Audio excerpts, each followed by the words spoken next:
ವೀಕ್ಷಕರೇ ನಮಸ್ಕಾರ. ಈ ಒಂದು ವಿಶೇಷವಾದ ಕಾರ್ಯಕ್ರಮಕ್ಕೆ ತಮಗೆ ಪ್ರೀತಿಪೂರ್ವಕವಾದ ಸ್ವಾಗತವನ್ನು ಬಯಸ್ತಾ ಇದ್ದೇನೆ. ನಾನು ಗೌತಮ್ ಶೆಟ್ಟಿ. ಇವತ್ತು ನಮ್ಮ ಕಾರ್ಯಕ್ರಮದಲ್ಲಿ ಇರುವಂತಹ ಅತಿಥಿ ಯಾರು ಅನ್ನುವಂಥದ್ದು ಈಗಾಗಲೇ ತಮಗೆ ಗೊತ್ತಾಗಿದೆ. ಯಕ್ಷಗಾನ ರಂಗದಲ್ಲಿ ಸರಿಸುಮಾರು 46 ವರ್ಷಗಳ ಕಾಲ ಸೇವೆಯನ್ನು ಸಲ್ಲಿಸಿ ಅನೇಕ ಪ್ರಶಸ್ತಿ ಬಿರುದು ಸನ್ಮಾನಗಳಿಗೆ ಪಾತ್ರವಾಗಿರುವಂತಹ ಮೇರು ಕಲಾವಿದ. ಬಹುಶಃ ಯಕ್ಷಗಾನದಲ್ಲಿ ಖಳನಾಯಕನ ಪಾತ್ರಗಳಿಗೆ ಒಂದು ತನ್ನದೇ ಆದ ಗತ್ತು ಗೈರತ್ತನ್ನ ಒದಗಿಸಿ ತನ್ನದೇ ಆದ ಛಾಪು ಮೂಡಿಸಿರುವಂತಹ ಕಲಾವಿದ, ಸರಪಾಡಿದ ಸರ್ಪೆ ಎಂದೇ ಖ್ಯಾತಿಯನ್ನು ಪಡೆದಿರುವಂತಹ ಸರಪಾಡಿ ಅಶೋಕ್ ಶೆಟ್ಟಿ ಅವರು ನಮ್ಮ ಜೊತೆಗೆ ಇದ್ದಾರೆ. ಇತ್ತೀಚೆಗೆ ಅಂದ್ರೆ ರಾಜ್ಯೋತ್ಸವ ಪ್ರಶಸ್ತಿ ಪ್ರಕಟಗೊಂಡಂತಹ ಸಂದರ್ಭದಲ್ಲಿ ರಾಜ್ಯ ಮಟ್ಟದ ರಾಜ್ಯೋತ್ಸವ ಪ್ರಶಸ್ತಿಯನ್ನ ಪಡೆದುಕೊಂಡಂತಹ ಮೇರು ಕಲಾವಿದ. ಸೊ ಅವರ ಬಗ್ಗೆ ಒಂದಷ್ಟು ತಿಳಿಯುವಂತಹ ಪ್ರಯತ್ನ, ಜೊತೆಗೆ ಅವರೊಂದಿಗೆ ಮಾತನಾಡುವುದಕ್ಕೆ ವೀಕ್ಷಕರಿಗೆ ಒಂದು ಅವಕಾಶವನ್ನ ಒದಗಿಸಿಕೊಡುವಂತಹ ನೆಲೆಯಲ್ಲಿ ಈ ಒಂದು ಕಾರ್ಯಕ್ರಮವನ್ನು ಇವತ್ತು ನಾವು ರೂಪಿಸಿರುವಂತದ್ದು. ಸೊ ಈ ನೆಲೆಯಲ್ಲಿ ಮಾತನಾಡೋದಿಕ್ಕೆ ನಮ್ಮ ಜೊತೆಗೆ ಸರಪಾಡಿ ಅಶೋಕ್ ಶೆಟ್ಟಿ ಅವರು ಇದ್ದಾರೆ. ಅವರನ್ನ ಮೊದಲನೆಯದಾಗಿ ಪ್ರೀತಿಪೂರ್ವಕವಾಗಿ ಕಾರ್ಯಕ್ರಮಕ್ಕೆ ಸ್ವಾಗತಿಸ್ತಾ ಇದ್ದೇನೆ. ಸರ್, ಕಾರ್ಯಕ್ರಮಕ್ಕೆ ಸ್ವಾಗತ. ನಮಸ್ಕಾರ. ಸರಪಾಡಿ ಅಶೋಕ್ ಶೆಟ್ಟಿ ಅವರ ವೇಷಭೂಷಣವನ್ನ ಅಥವಾ ಅವರ ಒಂದು ವೇಷದ ಗತ್ತನ್ನ ಸೊಬಗನ್ನ ಯಕ್ಷಪ್ರಿಯರೆಲ್ಲರೂ ಕೂಡ ನೋಡಿದ್ದಾರೆ, ಆಸ್ವಾದಿಸಿದ್ದಾರೆ. ಬಹುಶಃ ಎಲ್ಲರಿಗೂ ಕೂಡ ಅವರ ಒಂದು ಜೀವನದ ಬಗ್ಗೆ ಅಥವಾ ಅವರ ಒಂದು ವ್ಯಕ್ತಿತ್ವದ ಪರಿಚಯವಿದೆ. ಆದ್ರೂ ಕೂಡ ಅತಿಥಿಗಳನ್ನ ಪರಿಚಯಿಸುವಂತದ್ದು ನಮ್ಮ ಕರ್ತವ್ಯ ಆಗುತ್ತೆ. ಆ ನೆಲೆಯಲ್ಲಿ ಇವರ ಒಂದು ಕಿರು ಪರಿಚಯವನ್ನ ನಿಮ್ಮ ಮುಂದೆ ಇಡುವಂತಹ ಒಂದು ಪ್ರಯತ್ನವನ್ನ ಮಾಡ್ತೇವೆ. ಸವಿಸ್ತಾರವಾಗಿ ಪ್ರತಿಯೊಂದು ಹಂತದಲ್ಲೂ ಇವರ ವ್ಯಕ್ತಿತ್ವವನ್ನ ಪರಿಚಯ ಮಾಡ್ತಾ ಹೋದ್ರೆ ಬಹುಶಃ ನಮಗೆ 1 ಗಂಟೆ ಖಂಡಿತವಾಗ್ಲೂ ಸಾಲೋದಿಲ್ಲ. ಸಂಕ್ಷಿಪ್ತವಾಗಿ ಅವರ ಒಂದು ಪರಿಚಯವನ್ನ ಮಾಡುವಂತಹ ಒಂದು ಪ್ರಯತ್ನವನ್ನ ಮಾಡ್ತೇನೆ ಅನ್ನುವಂತಹ ಒಂದು ಮಾತಿನೊಂದಿಗೆ, ಸರಪಾಡಿ ಅಶೋಕ್ ಶೆಟ್ಟಿ ಅವರು ಬಂಟ್ವಾಳ ತಾಲೂಕಿನ ಮಣಿನಾಲ್ಕೂರು ಗ್ರಾಮದ ಅಜಿಲ ಮೊಗರುವಿನಲ್ಲಿ ಹುಟ್ಟಿದವರು. 46 ವರ್ಷಗಳಿಂದ ಈಚೆಗೆ ಅವರ ಕಲಾ ಸೇವೆ ನಿರಂತರವಾಗಿ ಮುಂದುವರೆದುಕೊಂಡು ಬಂದಿದೆ. ಇವರು ಯಕ್ಷಗಾನ ಕಲಾವಿದರು ಹೌದು, ಪ್ರಸಂಗ ರಚನೆಕರ್ತರು ಹೌದು, ಸಂಘಟಕರು ಹೌದು, ನಾಟಕ ರಚನೆಕಾರರು ಹೌದು, ಸಾಮಾಜಿಕ ಹೋರಾಟದ ಮುಂಚೂಣಿಯನ್ನ ವಹಿಸಿಕೊಂಡವರು ಹೌದು, ಜೊತೆಗೆ ಕೃಷಿಯಲ್ಲಿ ತೊಡಗಿಸಿಕೊಂಡಂತಹ ಓರ್ವ ಪ್ರಗತಿಪರ ಕೃಷಿಕ ಕೂಡ ಹೌದು. RSS ನ ಬಗ್ಗೆ ಒಲವಿದ್ದು RSS ನ ಶಿಕ್ಷಣವನ್ನ ಪಡೆದು ಒಂದಷ್ಟು ಸಮಾಜಮುಖಿ ಚಿಂತನೆಗಳನ್ನ ಬೆಳೆಸಿಕೊಂಡಿದ್ದಾರೆ. ಪ್ರಸ್ತುತ ಕೆಲವೊಂದು ಹುದ್ದೆಗಳನ್ನ ನಿಭಾಯಿಸ್ತಾ ಇದ್ದು ಬಿಜೆಪಿ ದಕ್ಷಿಣ ಕನ್ನಡ ಜಿಲ್ಲಾ ಕಲೆ ಮತ್ತು ಸಾಂಸ್ಕೃತಿಕ ಪ್ರಕೋಷ್ಠದ ಜಿಲ್ಲಾಧ್ಯಕ್ಷರಾಗಿ ಸೇವೆಯನ್ನ ಸಲ್ಲಿಕೆ ಮಾಡ್ತಾ ಇದ್ದಾರೆ. ಸಂಸ್ಕಾರ ಭಾರತಿ ಎನ್ನುವಂತಹ ಸಂಘಟನೆಯ ಜಿಲ್ಲಾ ಗೌರವಾಧ್ಯಕ್ಷರಾಗಿ ಕೂಡ ಇವರ ಸೇವೆ ಮುಂದುವರಿತಾ ಇದೆ. ವಿಶ್ವ ಹಿಂದೂ ಪರಿಷತ್ನಲ್ಲಿ ಕೂಡ ಜಿಲ್ಲಾ ಗೋರಕ್ಷ ಪ್ರಮುಖಾಗಿ ಜವಾಬ್ದಾರಿಯನ್ನ ನಿರ್ವಹಿಸಿದಂಥವರು. ಯಕ್ಷಧ್ರುವ ಪಟ್ಲ ಫೌಂಡೇಶನ್ ನಲ್ಲೂ ಕೂಡ ಸಕ್ರಿಯವಾಗಿ ತೊಡಗಿಸಿಕೊಂಡು ಸರಪಾಡಿ ಘಟಕದ ಸಂಚಾಲಕರಾಗಿ ಒಂದು ಕರ್ತವ್ಯವನ್ನ ನಿಭಾಯಿಸ್ತಾ ಇದ್ದಾರೆ. ಕೇವಲ ಇಷ್ಟು ಮಾತ್ರ ಅಲ್ಲ, ಸರಿಸುಮಾರು 20ಕ್ಕೂ ಅಧಿಕ ಸಂಘ ಸಂಸ್ಥೆಗಳನ್ನ ಹುಟ್ಟು ಹಾಕಿ ಅದನ್ನ ಒಂದು ನಿರಂತರವಾಗಿ ಮುಂದುವರಿಸಿಕೊಂಡು ಬಂದು, ಅಂದ್ರೆ ನಿರಂತರವಾಗಿ ಅದರ ಚಟುವಟಿಕೆಗಳಲ್ಲಿ ಭಾಗವಹಿಸಿ ಅದನ್ನ ಮುಂದಕ್ಕೆ ಕೊಂಡೊಯ್ಯುವಂತಹ ಒಂದು ಸಾರಥಿಯಾಗಿ ಕೂಡ ಸರಪಾಡಿ ಅಶೋಕ್ ಶೆಟ್ಟಿ ಅವರು ಗುರುತಿಸಿಕೊಳ್ತಾರೆ. ಕನ್ನಡ ಸಾಹಿತ್ಯ ಪರಿಷತ್ನ ಆಜೀವ ಸದಸ್ಯರು, ಜೊತೆಗೆ ಯಕ್ಷಗಾನ ಅಕಾಡೆಮಿಯ ಸದಸ್ಯರಾಗಿ ಒಂದಷ್ಟು ಬಡ ಕಲಾವಿದರಿಗೆ ನೆರವಾಗುವಂತಹ ಒಂದು ಕೆಲಸವನ್ನ ಕೂಡ ಮಾಡಿದ್ದಾರೆ. ಜೊತೆಗೆ ತುಳು ಸಾಹಿತ್ಯ ಅಕಾಡೆಮಿಯ ಸದಸ್ಯರಾಗಿ ಕೂಡ ಸೇವೆಯನ್ನ ಸಲ್ಲಿಕೆ ಮಾಡಿದಂತವರು ಸರಪಾಡಿದ ಸರ್ಪೆ ಅಶೋಕ್ ಶೆಟ್ಟಿ ಅವರು. ಅದರ ಜೊತೆಗೆ ಅನೇಕ ಹೊಸತನಗಳನ್ನ ಪರಿಚಯ ಮಾಡಿದ್ದಾರೆ. ಅದರಲ್ಲಿ ಒಂದು, ಈಗ ನಾವು ಗಮನಿಸ್ತಾ ಇರುವಂತಹ ಯಕ್ಷ ಹಾಸ್ಯ ವೈಭವ ಎನ್ನುವಂತಹ ಕಾರ್ಯಕ್ರಮ. ಸೊ ಈ ಒಂದು ವಿನೂತನವಾದ ಪರಿಕಲ್ಪನೆಯನ್ನ ಪರಿಚಯ ಮಾಡಿದಂತವರು ಕೂಡ ಸರಪಾಡಿ ಅಶೋಕ್ ಶೆಟ್ಟಿ ಅವರು. ಇನ್ನು ಯಕ್ಷಗಾನ ಪ್ರಸಂಗ ರಚನೆಯಲ್ಲೂ ಕೂಡ ಇವರದ್ದು ಎತ್ತಿದ ಕೈ. ಈಗಾಗಲೇ ಅವರ ಬಿರುದಿಗೆ ಕಾರಣವಾಗಿರುವಂತಹ ಸರಪಾಡಿದ ಸರ್ಪೆ ಎನ್ನುವಂತಹ ಒಂದು ಯಕ್ಷಗಾನ ಪ್ರಸಂಗವನ್ನು ಕೂಡ ಇವರು ರಚನೆ ಮಾಡಿದ್ದಾರೆ. ಅದರ ಜೊತೆಗೆ ಶ್ರೀಕೃಷ್ಣ ದೇವರಾಯ, ವಿಜಯ ಪುಷ್ಪ, ಸಾವಯವ ಕೃಷಿ ವಿಜಯ ಅನ್ನುವಂತಹ ಒಂದು ಪ್ರಸಂಗವನ್ನು ಕೂಡ ಬರೆದಿದ್ದಾರೆ. ಈ ಸಾವಯವ ಕೃಷಿ ವಿಜಯ ಅನ್ನುವಂಥದ್ದು ಬಹುಶಃ ಇಂದಿನ ದಿನಗಳಲ್ಲಿ ಆ ಒಂದು ಕೃಷಿಯ ಒಂದು ಪ್ರಸ್ತುತತೆ ಏನಿದೆ ಅಥವಾ ಸಾವಯವ ಕೃಷಿಯ ಮಹತ್ವ ಏನಿದೆ ಅದರತ್ತ ಒಂದು ಬೆಳಕು ಚೆಲ್ಲುವಂತಹ ಒಂದು ವಿಭಿನ್ನವಾದ ಪ್ರಯತ್ನ ಅಂತ ಹೇಳ್ಬೋದು. ಜೊತೆಗೆ ಕೃಷಿಗೆ ಸಂಬಂಧಪಟ್ಟ ಹಾಗೆ ನಾಟಕಗಳನ್ನು ಕೂಡ ಮಾಡಿದ್ದಾರೆ.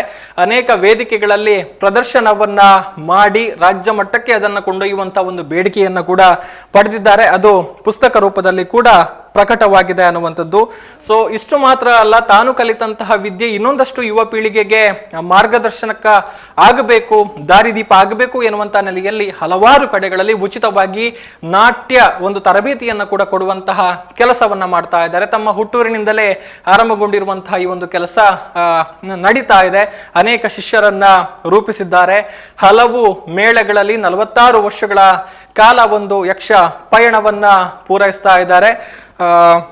60 ವರ್ಷವನ್ನ ಪೂರೈಸಿದ್ರು ಕೂಡ ಅದೇ ಒಂದು ಲವಲವಿಕೆ, ಎಲ್ಲ ಕಾರ್ಯಕ್ರಮಗಳಲ್ಲಿ ಸಕ್ರಿಯವಾಗಿ ಭಾಗವಹಿಸುವಂಥದ್ದು ಇವರ ಒಂದು ವಿಶೇಷತೆ. ಜೊತೆಗೆ ಧಾರ್ಮಿಕ ಕ್ಷೇತ್ರಗಳಲ್ಲಿ ಸಾಮಾಜಿಕವಾಗಿ ಸಂಘ ಸಂಸ್ಥೆಗಳಲ್ಲಿ ತೊಡಗಿಸಿಕೊಂಡು ಕೆಲಸವನ್ನ ಮಾಡುವ ಜೊತೆಗೆ ಅನೇಕ ಧಾರ್ಮಿಕ ಕ್ಷೇತ್ರಗಳ ಒಂದು ಪುನರುಜ್ಜೀವನ ಇರ್ಬೋದು ಅಥವಾ ಅವುಗಳ ಒಂದು ಅಭಿವೃದ್ಧಿಯ ನೆಲೆಯಲ್ಲಿ ಬಹಳಷ್ಟು ಕೆಲಸ ಕಾರ್ಯವನ್ನ ಮಾಡಿದಂಥವರು. ಸೊ ಇನ್ನೊಂದಷ್ಟು ವಿಚಾರಗಳನ್ನ ಅವರಿಂದಲೇ ಒಂದು ತಿಳಿಯುವಂತ ಒಂದು ಪ್ರಯತ್ನವನ್ನ ಮಾಡೋಣ ಅಂತ ಹೇಳ್ತಾ, ಈಗಾಗಲೇ ವೀಕ್ಷಕರೇ ನಿಮಗೆ ಇವರ ಜೊತೆಗೆ ಮಾತನಾಡಬೇಕು ಎನ್ನುವಂತಹ ಒಂದು ಅಭಿಲಾಷೆ ಇರಬಹುದು. ಸೊ ನೀವು ಇವರ ಒಂದು ಜೊತೆಗೆ ಮಾತನಾಡಬಹುದು, ಜೊತೆಗೆ ಈ ಒಂದು ಪ್ರಶಸ್ತಿಯನ್ನ ಪಡೆದಂತಹ ನೆಲೆಯಲ್ಲಿ ಅಭಿನಂದಿಸಬಹುದು, ಜೊತೆಗೆ ಏನಾದ್ರೂ ಮಾತನಾಡುವಂತಹ ವಿಚಾರಗಳಿದ್ರೆ ಅದನ್ನ ಹಂಚಿಕೊಳ್ಬಹುದು ಅಂತ ಹೇಳ್ತಾ, ನೀವು ಕರೆ ಮಾಡಬೇಕಾಗಿರುವಂತಹ ಸಂಖ್ಯೆ ಸ್ಕ್ರೀನ್ ನಲ್ಲಿ ಡಿಸ್ಪ್ಲೇ ಆಗ್ತಾ ಇದೆ. ಸೊ ಕರೆ ಮಾಡಿ ಮಾತನಾಡಿ ಅಂತ ಹೇಳ್ತಾ ಕಾರ್ಯಕ್ರಮವನ್ನ ಮುಂದುವರಿಸ್ತಾ ಇದ್ದೇನೆ. ಸರ್, ಮತ್ತೊಮ್ಮೆ ಸ್ವಾಗತಿಸ್ತಾ ಇದ್ದೇನೆ.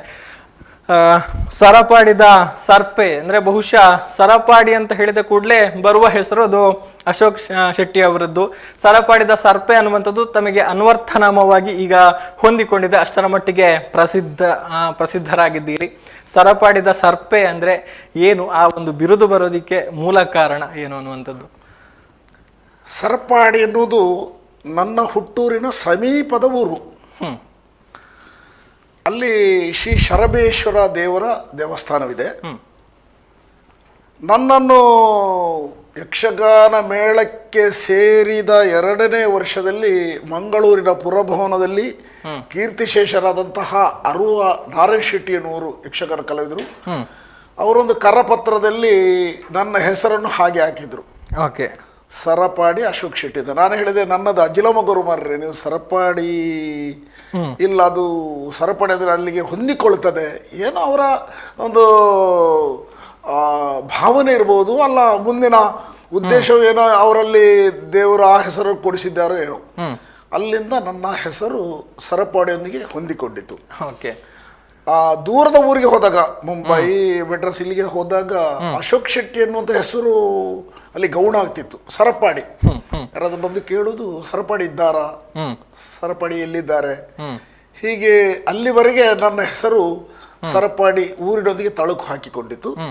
ಹಾಗಾಗಿ ನನಗೊಂದು ಮನಸ್ಸಿನಲ್ಲಿ ಒಂದು ಯೋಚನೆ ಹುಟ್ಟಿಕೊಂಡಿತ್ತು. ನನ್ನನ್ನು ಪರಿಚಯಿಸಿದ ನನ್ನ ಹುಟ್ಟೂರಿಗೆ ಸಮಾನವಾದಂತಹ ಸರಪಾಡಿಗೆ ಒಂದು ಅಲ್ಲಿನ ಊರಿನ ಒಂದು ಪರಿಚಯ ಇತರರಿಗೆ ಆಗಬೇಕೆನ್ನುವಂಥ ಉದ್ದೇಶದಿಂದ ಒಂದು ಪ್ರಸಂಗ ರಚನೆ ಮಾಡಿದೆ. ಸರಪಾಡಿದ ಸರ್ಪೆ ಎನ್ನುವಂಥದ್ದು. ಇದು ಆರಂಭದಲ್ಲಿ ಆ ಕ್ಷೇತ್ರ ನಿರ್ಮಾಣಕ್ಕೆ ಸಂಬಂಧಪಟ್ಟಂತಹ ನಿಜ ಕಥೆ. ಮತ್ತೆ ಪೂರ್ತಿ ರಾತ್ರಿ ಪ್ರದರ್ಶನಕ್ಕೆ ಬೇಕಾಗಿ ಅದನ್ನು ಕೆಲವು ಮಸಾಲೆಗಳನ್ನು ಸೇರಿಸಬೇಕಾಗಿದೆ. ಒಂದು ಯಕ್ಷಗಾನ ಪ್ರದರ್ಶನ ಜನಾಕರ್ಷಣೆ ಹೊಂದಬೇಕಿದ್ರೆ ಸ್ವಲ್ಪ ಬೇರೆ ಅದನ್ನು ಸ್ವಲ್ಪ ಅದಕ್ಕೆ ತುರುಕಿಸಬೇಕಾಗ್ತದೆ. ಹಾಗೆ ಒಟ್ಟು ಒಂದು ಪ್ರಸಂಗ ಸರಪಾಡಿದ ಸರ್ಪೆ ಎನ್ನುವಂಥ ಆ ಪ್ರಸಂಗ ರಚನೆ ಮಾಡಿದೆ.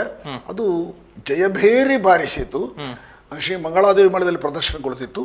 ಮುಂಬಯಿಯ ಒಂದು ಯಕ್ಷಗಾನ ಪ್ರದರ್ಶನದಲ್ಲಿ ಅದೇ ಬಿರುದಿನಿಂದ ನನ್ನನ್ನು ಸನ್ಮಾನ ಮಾಡಿದರು. ಸರಪಾಡಿದ ಸರ್ಪೆ ಪ್ರಸಂಗ ಬರೆದಂಥ ಸರಪಾಡಿ ಅಶೋಕ್ ಶೆಟ್ಟಿ ಅವರಿಗೆ ಸರಪಾಡಿದ ಸರ್ಪೆ ಎನ್ನುವಂಥ ಬಿರುದರು. ಅಂದಿನಿಂದ ನಾನು ಪ್ರತ್ಯೇಕವಾಗಿ ಸರಪಾಡಿದ ಸರ್ಪೆ ಎಂದು ಕರೆಸಿಕೊಳ್ಳುವಂತಹ ಸಂದರ್ಭ ಒದಗಿ ಬಂತು. ಇದು ಹೀಗೆ ಸರಪಾಡಿದ ಸರ್ಪೆ ಮತ್ತು ನನಗಿರುವಂತಹ ಸಂಬಂಧ. ಓಕೆ. ಬಹುಶಃ ಹಲವಾರು ಪ್ರಶಸ್ತಿ ಸನ್ಮಾನಗಳು ಸಂದಿದೆ. ಸರಿಸುಮಾರು 300-400ಕ್ಕೂ ಅಧಿಕ ಪ್ರಶಸ್ತಿಗಳು ತಮ್ಮನ್ನು ಅರಸಿಕೊಂಡು ಬಂದಿದೆ. ಈಗ ಮತ್ತೊಂದು ಆ ಒಂದು ಹೆಮ್ಮೆಯ ಕಿರೀಟಕ್ಕೆ ಮತ್ತೊಂದು ಗರಿ ಬಂದು ಸೇರಿರುವಂಥದ್ದು ಏನನಿಸ್ತಾ ಇದೆ ಈ ಸಂದರ್ಭದಲ್ಲಿ? ಬದುಕಿನಲ್ಲಿ ಒಂದು ಸಾರ್ಥಕತೆ ಬಂತು ನನಗೆ. ಯಕ್ಷ ಜೀವನ ಎನ್ನುವುದು ಅದು ರಂಗದಲ್ಲಿ ನೋಡಿದಷ್ಟು ಚಂದ ಅಲ್ಲ, ತುಂಬ ಕಷ್ಟ ಇದೆ. ಅದರ ಹಿಂದೆ ತ್ಯಾಗ ಇದೆ, ತಪಸ್ಸು ಬೇಕು, ಕಲೆ ಒಲಿದು ಬರಬೇಕು. ಪ್ರಸಿದ್ಧಿಗೆ ಬರಬೇಕಿದ್ರೆ ಕಲೆ ಅದು ಒಲಿದು ಬರಬೇಕು. ಹೌದು. ವೇಷಧಾರಿಂದ ಯಾರನ್ನೂ ಕರಿಬಹುದು, ವೇಷ ಯಾರಿಗೂ ಮಾಡಬಹುದು, ರಾಮನನ್ನು ಮಾಡಬಹುದು, ಕೃಷ್ಣನನ್ನು ಮಾಡಬಹುದು. ಆದರೆ ಕಲಾವಿದ ಎನ್ನುವುದು ಅದು ಮಾಡುವಂಥದ್ದಲ್ಲ, ದೈವದತ್ತವಾಗಿ ಆತನಲ್ಲಿ ಹುಟ್ಟಿನಿಂದಲೇ ಬರಬೇಕು, ಒಲಿಬೇಕು. ಹೌದು. ಅದು ಒಲಿದು ಬಂದಾಗ ಮಾತ್ರ ಕಲೆ ಪರಿಪೂರ್ಣಗೊಳ್ಳುತ್ತದೆ, ಕಲಾವಿದನಾಗ್ತಾನೆ. ನಾನೇನು ಕಲಾವಿದನಾಗಿ ಕಲಾ ಸೇವೆಯನ್ನು ನಿರ್ವಂಚನೆಯಿಂದ, ಅತಿ ಪ್ರೀತಿಯಿಂದ, ಅತಿ ಗೌರವದಿಂದ, ಅತಿ ಅಭಿಮಾನದಿಂದ ನಾನು ಅದನ್ನು ಗೌರವಿಸಿದ ಕಾರಣದಿಂದಾಗಿ ಕಲಾ ಸರಸ್ವತಿ ನನಗೆ ಪ್ರಸನ್ನಳಾಗಿ ಪ್ರಸಾದ ರೂಪವಾಗಿ ಸರ್ಕಾರದ ಮುಖಾಂತರ ಈ ಬಾರಿಯ ರಾಜ್ಯೋತ್ಸವ ಪ್ರಶಸ್ತಿಯನ್ನು ಕೊಡುವಂತಾಯಿತು. ಅದನ್ನು ಪಡೆಯುವಂತಹ ಸೌಭಾಗ್ಯ ನನ್ನ ಬದುಕಿನಲ್ಲಿ ಪ್ರಾಪ್ತಿಸಿದ್ದು ಇದಕ್ಕಿಂತ ದೊಡ್ಡ ಮಾತಿಲ್ಲ ಅಂತ ನಾನು ಭಾವಿಸ್ತೇನೆ. ಓಕೆ, ಬಹುಶಃ ಇದು ತಮ್ಮ ಈ ಒಂದು ಜವಾಬ್ದಾರಿ ಅಂದ್ರೆ ಅಶೋಕ್ ಶೆಟ್ಟಿಯವರ ವ್ಯಕ್ತಿತ್ವ ಹೇಗೆ ಅಂತ ಹೇಳಿದ್ರೆ ಎಲ್ಲೂ ಕೂಡ ಸುಮ್ಮನೆ ಕೂರುವಂಥವರಲ್ಲ. ಅಂದ್ರೆ ಯಕ್ಷಗಾನದ ಕೆಲಸ ಇರಲಿ ಅಥವಾ ಇನ್ನಿತರ ಸಾಮಾಜಿಕ ಸಂಘ ಸಂಸ್ಥೆಗಳಲ್ಲಿ ತೊಡಗಿಸಿಕೊಂಡಂತ ಸಂದರ್ಭದಲ್ಲಿ ಇಷ್ಟೆಲ್ಲ ಇವುಗಳಲ್ಲಿ ಆಕ್ಟಿವ್ ಆಗಿರುವಂತ ಸಂದರ್ಭದಲ್ಲಿ ಇವರು ಸಮಯವನ್ನ ಹೇಗೆ ಹೊಂದಿಸ್ತಾರೆ ಅನ್ನುವಂಥದ್ದೇ ಒಂದು ದೊಡ್ಡ ಪ್ರಶ್ನೆಯಾಗಿ ಕಾಡುತ್ತೆ. ಆದ್ರೆ ಅವರಲ್ಲಿ ಆ ಒಂದು ನಿರಂತರ ಚಲನಶೀಲತೆ ಅವರನ್ನು ಸದಾ ಸಕ್ರಿಯರಾಗಿ ಇಡ್ತಾ ಇದೆ ಅನ್ನುವಂಥದ್ದು. ಸೊ ಇದು ಜವಾಬ್ದಾರಿಯನ್ನ ಎಷ್ಟರ ಮಟ್ಟಿಗೆ ಇನ್ನಷ್ಟು ಹೆಚ್ಚಿಸಿದೆ ಅನ್ನುವಂಥದ್ದು ಸರ್? ಸನ್ಮಾನ ಎನ್ನುವುದು ಸನ್ಮಾನ ಆಯಿತು, ಪ್ರಶಸ್ತಿ ಪ್ರಾಪ್ತಿಸಿತು. ಸನ್ಮಾನಕ್ಕಾಗಿ ಪ್ರಶಸ್ತಿಗಾಗಿ ನಾನು ಕೆಲಸ ಮಾಡಿದವನಲ್ಲ. ನಿಜ, ನನಗೆ ರಕ್ತಗತವಾಗಿ ಬಂದಂತಹ ಒಂದು ವಿಚಾರ ಇದು. ಸಾರ್ವಜನಿಕ ಸೇವೆಯಲ್ಲಿ ತೊಡಗಿಸಿಕೊಳ್ಬೇಕು, ನನ್ನಿಂದಾಗಿ ಒಂದು 4 ಜನರಿಗೆ ಉಪಕಾರ ಆಗಬೇಕು ಎನ್ನುವ ಉದ್ದೇಶದಿಂದ ಸಂಘ ಸಂಸ್ಥೆಯನ್ನು ಕಟ್ಟಿರಬಹುದು, ಸಂಘ ಸಂಸ್ಥೆಯಲ್ಲಿ ದುಡಿದಿರಬಹುದು, ಬೇರೆ ಬೇರೆ ಚಟುವಟಿಕೆಯಲ್ಲಿ ನನ್ನನ್ನು ತೊಡಗಿಸಿಕೊಂಡಿರಬಹುದು. ಪ್ರಶಸ್ತಿಯಿಂದ ಅಪೇಕ್ಷೆ ಖಂಡಿತ ಸರ್ವತಾ ಅಲ್ಲ. ಹಾಗಂತೇಳಿ ಇದು ಮತ್ತಷ್ಟು ನನಗೆ ಜವಾಬ್ದಾರಿ ಹೆಚ್ಚಿಸಿತು ಈ ಪ್ರಶಸ್ತಿ.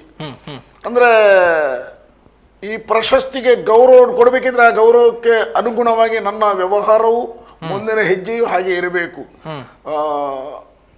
ಏನೋ ಯಕ್ಷಗಾನ ನನ್ನ ಕಲಾ ಜೀವನದಲ್ಲಿ ಸಿಹಿ ಮತ್ತು ಕಹಿ ಎರಡು ಎದುರಾದಾಗ ಕಹಿಯನ್ನು ಹೆಚ್ಚು ಉಂಡಿದ್ದೆ ನಾನು.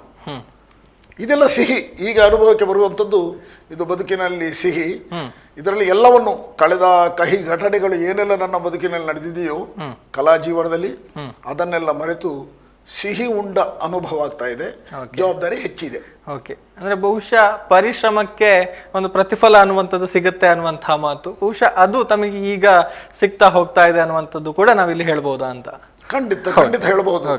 ಯಾಕಂದ್ರೆ ನಮ್ಮ ಕರ್ತವ್ಯವನ್ನು ನಾವು ಮಾಡಿದ್ರೆ, ಭಗವದ್ಗೀತೆಯಲ್ಲಿ ಭಗವಂತ ಶ್ರೀಕೃಷ್ಣ ಹೇಳಿದ್ದು ಅದನ್ನೇ, ಕರ್ತವ್ಯ ಮಾಡು, ಫಲದಾಶೆ ಬೇಡ.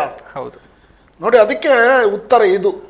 ನನ್ನ ಜೀವನದಲ್ಲಿ ನನಗೆ ಸಿಕ್ಕಿದಂತಹ ಈ ಪ್ರಶಸ್ತಿ ಶ್ರೀಕೃಷ್ಣನ ಮಾತಿನಂತೆ ನಾನು ಯಾವುದೇ ಒಂದು ಆಸೆ ಪಟ್ಟು ಕೀರ್ತಿಗಾಗಿ, ಹಣ ಸಂಪಾದನೆಗಾಗಿ, ವ್ಯಾವಹಾರಿಕವಾಗಿ ಇದನ್ನು ಮಾಡಿದ್ದಲ್ಲ.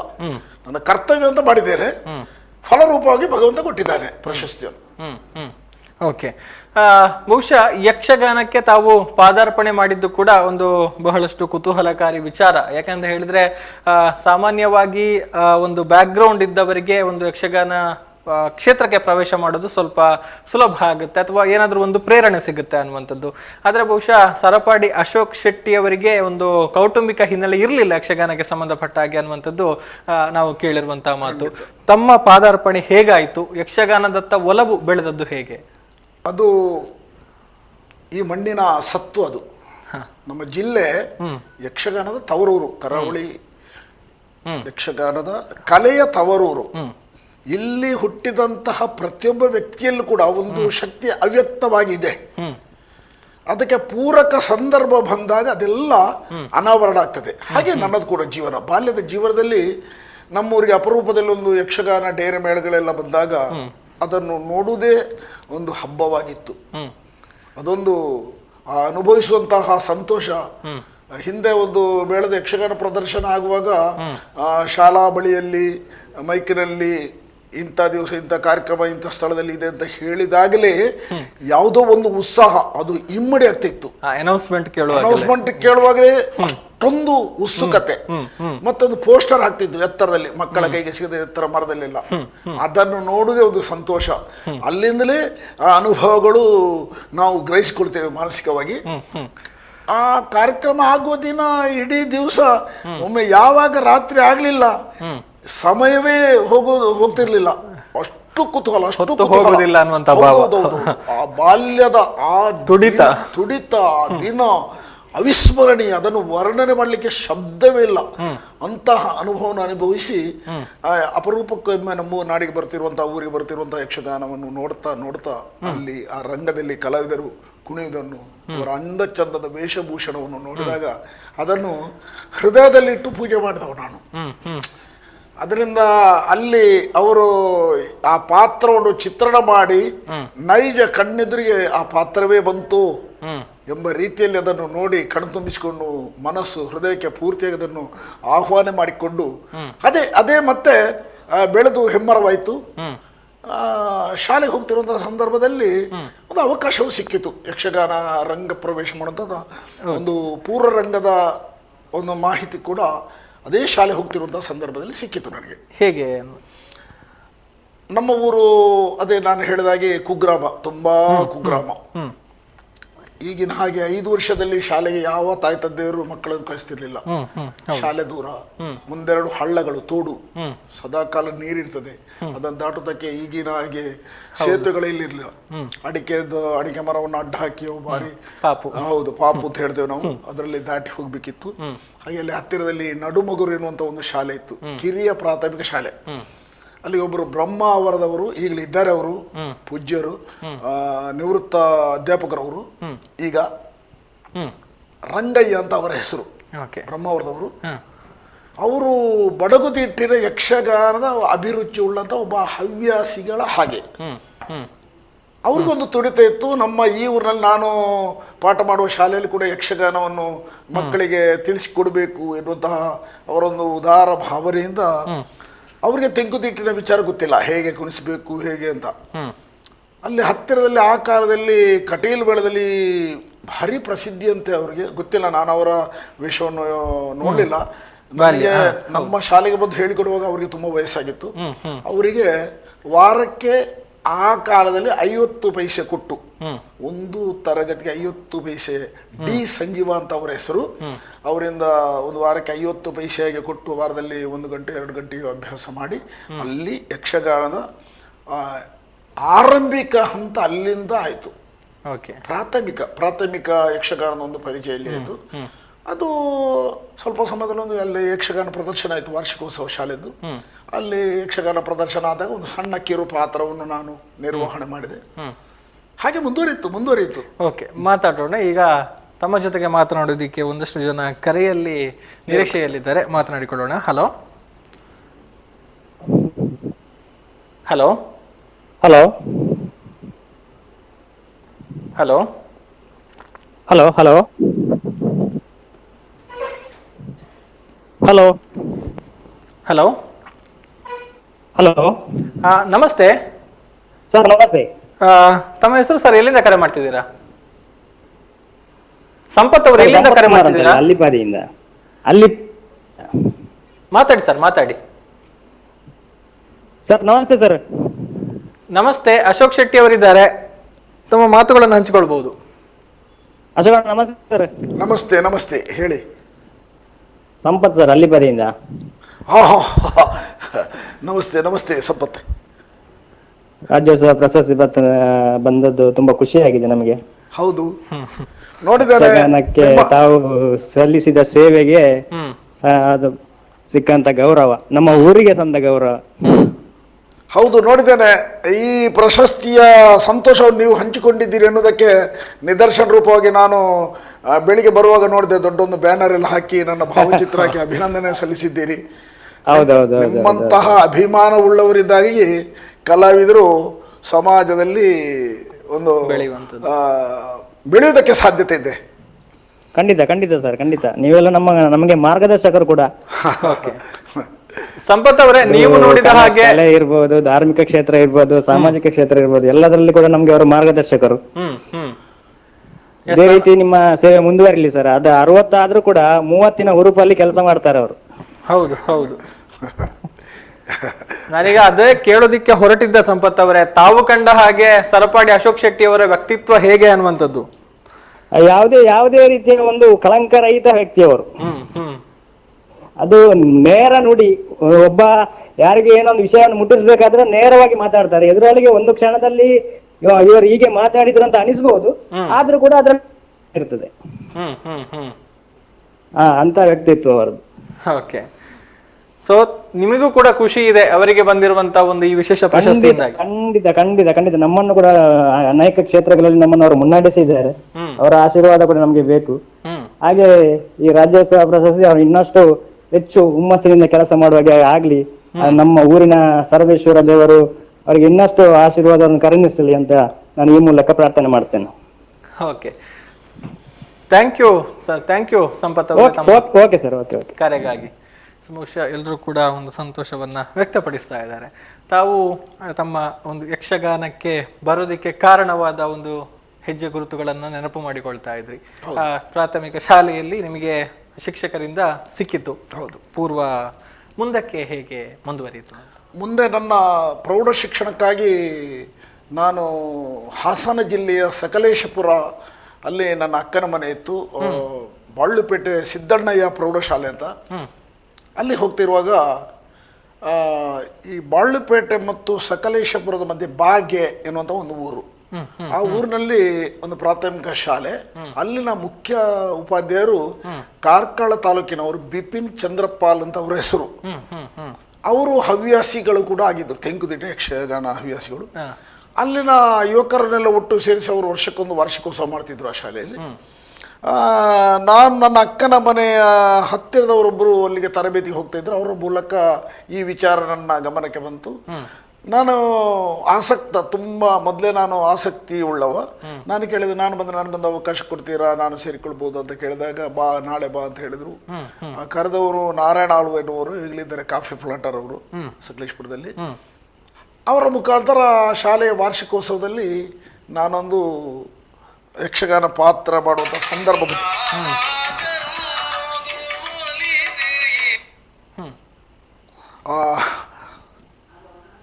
ಒಂದು ಸಂದರ್ಭ ಬಂತು. ಹಾಗೆ ಅಲ್ಲಿ ಒಂದು ಘಟನೆ ನಡೆದು ಹೋಯಿತು. ಅದು ಭಾರಿ ಒಂದು ಆಶ್ಚರ್ಯಕರವಾದಂಥ ಒಂದು ಘಟನೆ. ಅಲ್ಲಿನ ವಾರ್ಷಿಕೋತ್ಸವಕ್ಕೆ ಪ್ರಧಾನ ಪಾತ್ರ ಮಾಡುವವರು ಊರಿಂದಲೇ ಬರಬೇಕು, ಅಂದರೆ ಭಾಗವತರು ಊರಿಂದ. ಪ್ರಧಾನ ಸ್ತ್ರೀ ಪಾತ್ರ ಮಾಡುವವರು ಊರಿಂದ, ಪ್ರಧಾನ ಚಂಡೆಯವರು ಊರಿಂದ ಬರಬೇಕು, ವೇಷಭೂಷಣ ಕೂಡ ಊರಿಂದ. ಅಂದರೆ ಅಲ್ಲಿ ಆ ಊರು ಯಕ್ಷಗಾನಕ್ಕೆ ಸಂಬಂಧಪಟ್ಟ ಊರಲ್ಲ, ಸಕಲೇಶ್ಪುರ ಹಾಸನ ಆ ಕಡೆ. ಅಂಥವರಲ್ಲೆಲ್ಲ ಕರೆಸ್ತಿದ್ರು ಅವರು. ಇದ್ರೆ ಹವ್ಯಾಸಿಗಳಷ್ಟೇ, ಹವ್ಯಾಸಿಗಳು ಸ್ವಲ್ಪ ಸ್ವಲ್ಪ ಕಲ್ತವರು. ಪ್ರಮುಖ ಸ್ತ್ರೀ ಪಾತ್ರದಲ್ಲಿ ಅವತ್ತು ಗೈರು ಬರಲಿಲ್ಲ. ಅವರು ಬರ್ತೇನೆ ಅಂತ ಹೇಳಿದವರು ಕೊನೆಗಳಿಗೆ ಅವರು ತಪ್ಪಿಸಿಕೊಂಡ್ರು. ಅವತ್ತಿನ ಪ್ರಸಂಗ, ಅದರಲ್ಲಿ ಸ್ತ್ರೀ ಪಾತ್ರ ಮಾಡಲಿಕ್ಕೆ ಬೇರೆ ಯಾರೂ ಇಲ್ಲ. ಜವಾಬ್ದಾರಿಯ ಪಾತ್ರ ಕುಮಾರ ವಿಜಯ ಅಂತ ಆ ಪ್ರಸಂಗದ ಹೆಸರು. ಅದರಲ್ಲಿ ದೇವೇಂದ್ರ ಹೆಂಡತಿ ಶಚಿದೇವಿ ಅಂತ ಆ ಪಾತ್ರವನ್ನು ಮಾಡಲಿಕ್ಕೆ ಯಾರೂ ಇಲ್ಲ. ನಾನು ಆವಾಗ 15 ದಾಟಿ 16ರ ಹರೆಯದಲ್ಲಿದ್ದೆ. ನನ್ನ ಪ್ರಾಯ ಚಿಗುರು ಮೀಸೆ ಬಿಡ್ತಾ ಇದೆ. ಯಾರು ಮಾಡೋದು ಅಂತ ಕೇಳ್ತಾ ಮಾತಾಡ್ತಾ ಇದ್ದಾರೆ. ಅದರಲ್ಲಿ ಒಬ್ಬರು ಹೇಳಿದರು, ಅದು ಅಶೋಕ್ ಶೆಟ್ಟಿ ಮಾಡಲಿ ಅಂತ. ನನ್ನ ಕಿವಿಗೆ ಬಿತ್ತು. ನಾನು ಮಾಡೋದಿಲ್ಲ, ಸ್ತ್ರೀ ಪಾತ್ರ ನಾನು ಮಾಡೋದಿಲ್ಲ ಅಂತ ಹೇಳಿದ್ರು. ಇಲ್ಲ, ಮಾಡಬೇಕು. ಇಲ್ಲ, ನನ್ನ ಮೀಸೆ ಬಗ್ಗೆ ನನಗೊಂದು ಅಷ್ಟೊಂದು ಅಭಿಮಾನ. ಚಿಗುರು ಮೀಸೆ ಮೂಡ್ತಾ ಇರುವಂತಹ ಮೀಸೆ, ಅದನ್ನು ಬೋಳಿಸಲಿಕ್ಕೆ ಮನಸ್ಸು ಕೇಳುವುದಿಲ್ಲ. ಇಲ್ಲ, ಅದು ನಿನ್ನ ಮೀಸೆ ತೆಗಿಯದೆ ಸ್ವಲ್ಪ ಅಲ್ಲಿಗೆಲ್ಲ ಬಣ್ಣ ದಪ್ಪ ಹಾಕಿ ನೀನೇ ಮಾಡಬೇಕು, ಬೇರೆ ಉಪ ಎಲ್ಲ ಮಾರ ಅಂತ ಹೇಳಿ ಅವರು ಅಸಹಾಯಕತೆಯನ್ನು ಹೇಳಿಕೊಂಡಾಗ ನನ್ನ ಮನಸ್ಸು ಹೌದು, ಅನಿವಾರ್ಯ, ಇಲ್ಲದಿದ್ದರೆ ಆಟ ಮಾಡಲಿಕ್ಕೆ ಸಾಧ್ಯ ಇಲ್ಲ, ಒಪ್ಪಿಕೊಂಡೆ. ಸ್ತ್ರೀ ಪಾತ್ರ ಕುಮಾರ ವಿಜಯದ ಶಚಿದೇವಿ ಪಾತ್ರವನ್ನು ಮಾಡಿದೆ. ಅಲ್ಲೊಂದು ಘಟನೆ ನಡೆದೋಯ್ತು ಆ ಪ್ರದರ್ಶನ ಆಗುವಾಗ. ಶೂರ ಪದ್ಮಾಸುರ ಎನ್ನುವ ಒಂದು ಕಳಪಾತ್ರಧಾರಿ ಆ ಪ್ರಸಂಗದಲ್ಲಿ ಶಚಿದೇವಿಯನ್ನು ಬಲಾತ್ಕಾರ ಮಾಡುವಾಗ ಸಭೆಯಲ್ಲಿ, ಅಲ್ಲೆಲ್ಲ ಪಾಪ ಬಡವರು ಹೆಚ್ಚಿರುವುದು, ಅದೆಲ್ಲ ನೋಡ್ಲಿಕ್ಕೆ ಬರೋದು.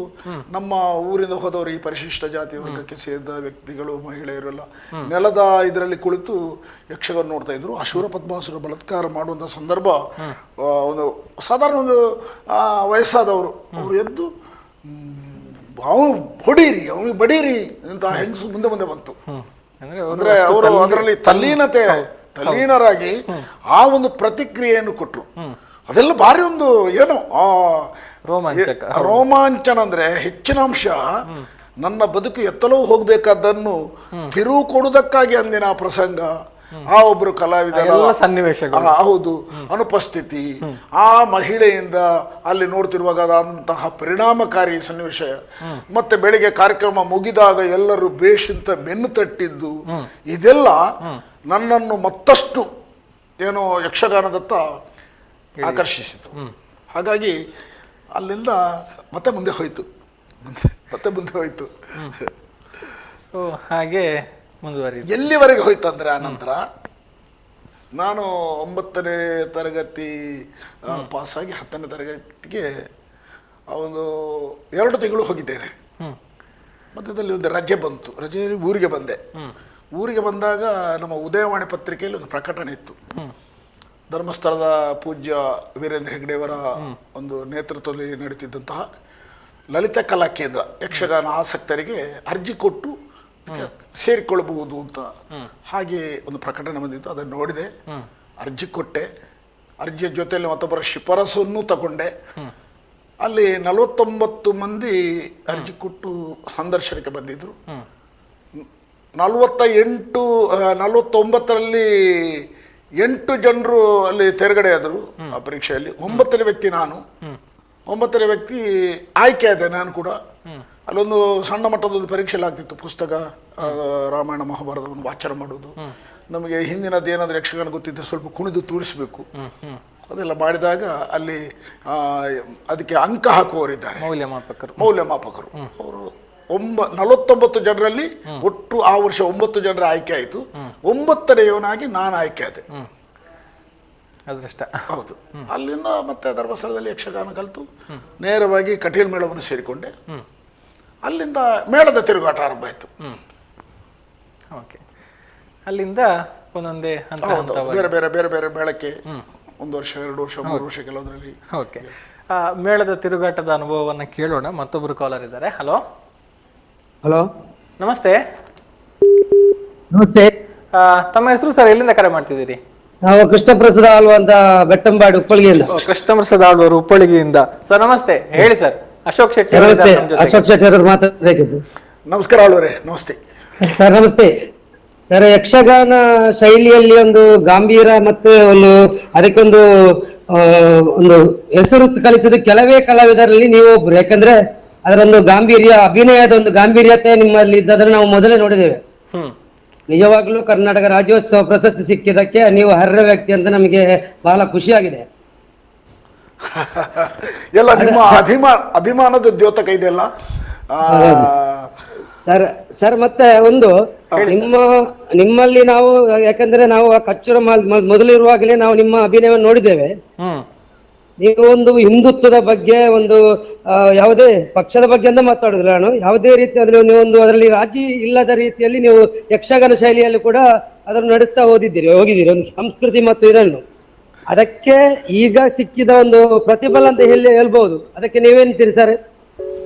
ಇವರು ಈಗ ಮಾತಾಡುವಂತಹ ಕೃಷ್ಣಪ್ರಸಾದ್ ಆಳ್ವರು ನಮ್ಮ ಬೆಳ್ತಂಗಡಿ ಶಾಸಕರ ಮಾವ. ಹೌದು ಹೌದು. ನಿನ್ನೆ ಮನೆಗೆ ಬಂದಿದ್ರಿ ಇವರು. ನನ್ನನ್ನು ಮನೆಗೆ ಬಂದು ಗೌರವಿಸಿ ಹೋಗಿದ್ದಾರೆ. ಅಭಿನಂದಿಸಿ ಗೌರವಿಸಿ ಸನ್ಮಾನ ಮಾಡಿ ಹೋಗಿದ್ದಾರೆ. ನೋಡಿ, ಪ್ರಶಸ್ತಿ ಎನ್ನುವುದು ಅದು ಸರಪಡಿ ಅಶೋಕ್ ಶೆಟ್ಟಿಗೆ ಬಂದದ್ದು ಖಂಡಿತ ಅಲ್ಲ. ನಾನು ಯಾರನ್ನು ನನ್ನ ಹೃದಯದಲ್ಲಿ ಇಟ್ಟು ಪೂಜೆ ಮಾಡ್ತಾ ಇದ್ದೇನೋ, ಕಲಾ ಸರಸ್ವತಿ, ಅವರಿಗೆ ಸಿಕ್ಕಿದ ಒಂದು ಗೌರವ ಅಂತ ನಾನು ಭಾವಿಸ್ತೇನೆ. ವಿನೀತನಾಗಿ. ಇದೇನು ಹೆಮ್ಮೆ ಪಡುವ, ಅಹಂಕಾರ ಪಡುವಂಥ ವಿಚಾರ ಅಲ್ಲ. ಆದರೆ ಗೌರವ ಇದೆ, ಹೆಮ್ಮೆ ಇದೆ. ಏನೋ ಒಂದು ಸಾಧಿಸಿದಂಥ ಒಂದು ಸಾರ್ಥಕತೆ ಕಾಣ್ತಾ ಇದೆ. ಸಮಾಜ ನಾವು ಒಳ್ಳೆತನದಲ್ಲಿದ್ದರೆ ನಮ್ಮ ಸೇವೆಯನ್ನು, ನಮ್ಮ ಕಾರ್ಯಚಟುವಟಿಕೆಗಳನ್ನು ಗಮನಿಸುವ ಕಣ್ಣು ಇದೆ ಎನ್ನುವುದಕ್ಕೆ ಇದೊಂದು ದ್ಯೋತಕ. ರಾಜ್ಯ ಪ್ರಶಸ್ತಿ ಪ್ರಾಪ್ತವಾಗಿದೆ. ನಿಮ್ಮೆಲ್ಲರ ಆಶಯದ ಈ ಒಂದು ಕಾರಣ ಅಂತ ನಾನು ಭಾವಿಸ್ತೇನೆ. ಆಳ್ವರೇ ನಮಸ್ಕಾರ. Thank you sir. ಬಹುಶಃ ಅವರು ಕರೆ ಕಡಿತಗೊಂಡಿದೆ. ಧನ್ಯವಾದಗಳು ಸರ್ ಕರೆಯನ್ನ ಮಾಡಿದ್ದಕ್ಕಾಗಿ. ಜೊತೆಗೆ ಅಭಿನಂದಿಸುವಂಥ ಕೆಲಸವನ್ನು ಕೂಡ ಮಾಡಿದ್ದಾರೆ. ಬಹುಶಃ ಕಲೆಯನ್ನ ಆರಾಧನೆ ಮಾಡೋದಕ್ಕೆ ಯಾವುದೇ ಹಂಗು ಇರೋದಿಲ್ಲ ಅನ್ನುವಂಥದ್ದಕ್ಕೆ ಅನೇಕ ನಿದರ್ಶನಗಳ ಜೊತೆಗೆ ಇದು ಕೂಡ ಒಂದು. ಇನ್ನೊಬ್ರು ಕಾಲರ್ ಇದ್ದಾರೆ. ಹಲೋ ನಮಸ್ತೆ. ನಮಸ್ತೆ. ತಮ್ಮ ಹೆಸರು ಸರ್? ಸಂತೋಷ ಮಾತಾಡ್ತಿದ್ದೇನೆ, ಅವರ ಊರಿನ ಒಬ್ಬ ಅವರ ಅಭಿಮಾನಿಯಾಗಿ. ಓಕೆ, ಹೇಳಿ ಸರ್ ಸಂತೋಷ್ ಅವರೇ. ಮಾತಾಡಿ. ಅಶೋಕಣ್ಣ ನಮ್ಮ ಊರಿಗೆ ಲೆಜೆಂಡ್. ಲೆಜೆಂಡ್. ಓಕೆ. ಹೌದು, ಒಂದು ಹಿಂದುತ್ವದ ವಿಚಾರದಲ್ಲಾಗ್ಲಿ ಅಥವಾ ಯಕ್ಷಗಾನ ಒಂದು ಯಕ್ಷಗಾನದ ರಂಗದಲ್ಲಾಗ್ಲಿ. ಸಂತೋಷ್ ಅವರೇ, ದಯವಿಟ್ಟು ಸ್ವಲ್ಪ ಜೋರಾಗಿ ಮಾತಾಡಬಹುದಾ? ಅವರದೇ ಆದಂತಹ ಒಬ್ಬ ಛಾಪನ್ನು ಮೂಡಿಸಿದಂತ ಒಬ್ಬ ವ್ಯಕ್ತಿ. ಹೌದು ಹೌದು. ಅನೇಕ ವಿದ್ಯಾರ್ಥಿಗಳಿಗೆ ಯಕ್ಷಗಾನವನ್ನು ಕಲಿಸಿಕೊಂಡಂತಹ ಉದಾಹರಣೆಗೆ ನಾನು ಕೂಡ ಅವರ ಒಂದು ಇದರಲ್ಲಿ ಪಳಗಿದಂತ ಒಬ್ಬ ವ್ಯಕ್ತಿ. ಯಕ್ಷಗಾನದಲ್ಲಿ ಒಂದು 9th ಅಲ್ಲಿರುವಾಗ ನಮಗೆ ವೇಷಧಾರಣೆ ಮಾಡಿಸಿದಂತಹ ವ್ಯಕ್ತಿ ಅಶೋಕ್ ಅಣ್ಣ. ಅಲ್ಲದೆ ಇನ್ನು ಸಂಘಟನೆ ವಿಷಯದಲ್ಲಾಗಿರ್ಬೋದು ಅಥವಾ ಇನ್ನಿತರ ವಿಷಯದಲ್ಲಾಗಿರ್ಬೋದು, ಎಲ್ಲಾ ವಿಚಾರದಲ್ಲೂ ಕೂಡ ಅಶೋಕಣ್ಣ ನಮ್ಮ ಊರಿಗೆ ಒಬ್ಬ ಎಲ್ಲಾ ವಿಚಾರನು ಎತ್ತಿ ತೋರಿಸುವಂತ ಯಾವ್ದು ಸಾಧಕ ಬಾಧಕ ಇದೆಯೋ ಅದನ್ನು ನಮಗೆ ತೋರಿಸುವಂತ ವ್ಯಕ್ತಿ. ಅದಲ್ಲದೆ ಯಾವ್ದಾದ್ರು ಯುವಕರ ತಂಡ ಇದ್ರೆ ಅವರಿಗೆ ಇಂಥದೇ ನೀವು ಇಂಥ ದಾರಿಯಲ್ಲಿ ಹೋಗಿ ನೀವು ರಾಷ್ಟ್ರದ ಚಿಂತನೆ, ನಮ್ಮ ದೇಶದ ಚಿಂತನೆ, ನಮ್ಮ ಧರ್ಮದ ಚಿಂತನೆ, ಈ ಮೂಲಕವಾಗಿ ನಮಗೆ ವಿಚಾರಧಾರೆಯನ್ನು ನಮಗೆ ನಮ್ಮ ತಲೆಗೆ ತುಂಬಿಸುವಂತ ವ್ಯಕ್ತಿ ಅಶೋಕಣ್ಣ. ಅವರಿಗೆ ರಾಜ್ಯೋತ್ಸವ ಪ್ರಶಸ್ತಿ ಸಿಕ್ಕಿದ್ದಕ್ಕೆ ನಮ್ಮ ಊರಿನವ್ರಿಗೆ ಎಲ್ರಿಗೂ ಕೂಡ ಒಂದು ಸಂತೋಷದ ಒಂದು ಹಬ್ಬ ಅಂತ ಹೇಳ್ಬೋದು. ಬಹುಶಃ ಇಡೀ ಅವರ ಊರು, ಅವರ ಅಭಿಮಾನಿಗಳ ಬಳಗ ಇದನ್ನು ಸಂಭ್ರಮಿಸ್ತಾ ಇದೆ. ಖಂಡಿತ ಖಂಡಿತ. ಓಕೆ ಓಕೆ, ಧನ್ಯವಾದ ಧನ್ಯವಾದ. ಥ್ಯಾಂಕ್ ಯು ಸಂತೋಷ್ ಅವರೇ. ಬಹುಶಃ ಅವರು ಕೂಡ ತಮ್ಮಿನೊಂದು ತರಬೇತಿಯನ್ನ ಪಡೆದಿದ್ರು ಅನ್ನುವಂಥದ್ದು ಮಾತನ್ನ, ಅವರ ಮಾತು ಸ್ಪಷ್ಟವಾಗಿ ನನಗೆ ಕೇಳಲಿಲ್ಲ, ಸ್ವಲ್ಪ ಅಡಚಣೆ ಆಗ್ತಿತ್ತು. ಓಕೆ, ಯಕ್ಷಗಾನಕ್ಕೆ ಹೇಗೆ ಪ್ರೇರಣೆ ಸಿಕ್ಕಿತ್ತು, ಹೇಗೆ ತರಬೇತಿ ಪಡೆದುಕೊಂಡ್ರಿ, ಎಲ್ಲವನ್ನು ಕೂಡ ಹೇಳಿದ್ರಿ. ಬಹುಶಃ ತಮ್ಮ ತಿರುಗಾಟದ ಅನುಭವವನ್ನು ಕೇಳಬೇಕು. ಕರೆಗಳು ಬರ್ತಾ ಇದೆ, ಮಾತಾಡ್ಕೊಳ್ಳೋಣ. ಹಲೋ ಹಲೋ, ನಮಸ್ತೆ ಸರ್. ನಮಸ್ತೆ ನಮಸ್ತೆ. ಅಶೋಕ್ ಶೆಟ್ಟರ್ ಹತ್ರ ಮಾತಾಡಬೇಕಿತ್ತು. ಇದ್ದಾರೆ. ತಮ್ಮ ಹೆಸರು ಸರ್? ಎಲ್ಲಿಂದ ಕಾಲ್ ಮಾಡ್ತಿದ್ದೀರಿ? ಕೃಷ್ಣಪ್ಪ ನೆಲ್ಲಿಯಾಡಿ. ಕೃಷ್ಣಪ್ಪ ನೆಲ್ಲಿಯಾಡಿ ಅವರು. ಎಸ್ ಸರ್, ಮಾತಾಡಿ, ಕೇಳಿಸ್ಕೊಳ್ತಾ ಇದ್ದಾರೆ ಅಶೋಕ್ ಶೆಟ್ಟಿ ಅವರು. ನಮಸ್ತೆ. ನಮಸ್ತೆ ಅಶೋಕಣ್ಣ. ನಮಸ್ತೆ ನಮಸ್ತೆ ನಮಸ್ತೆ.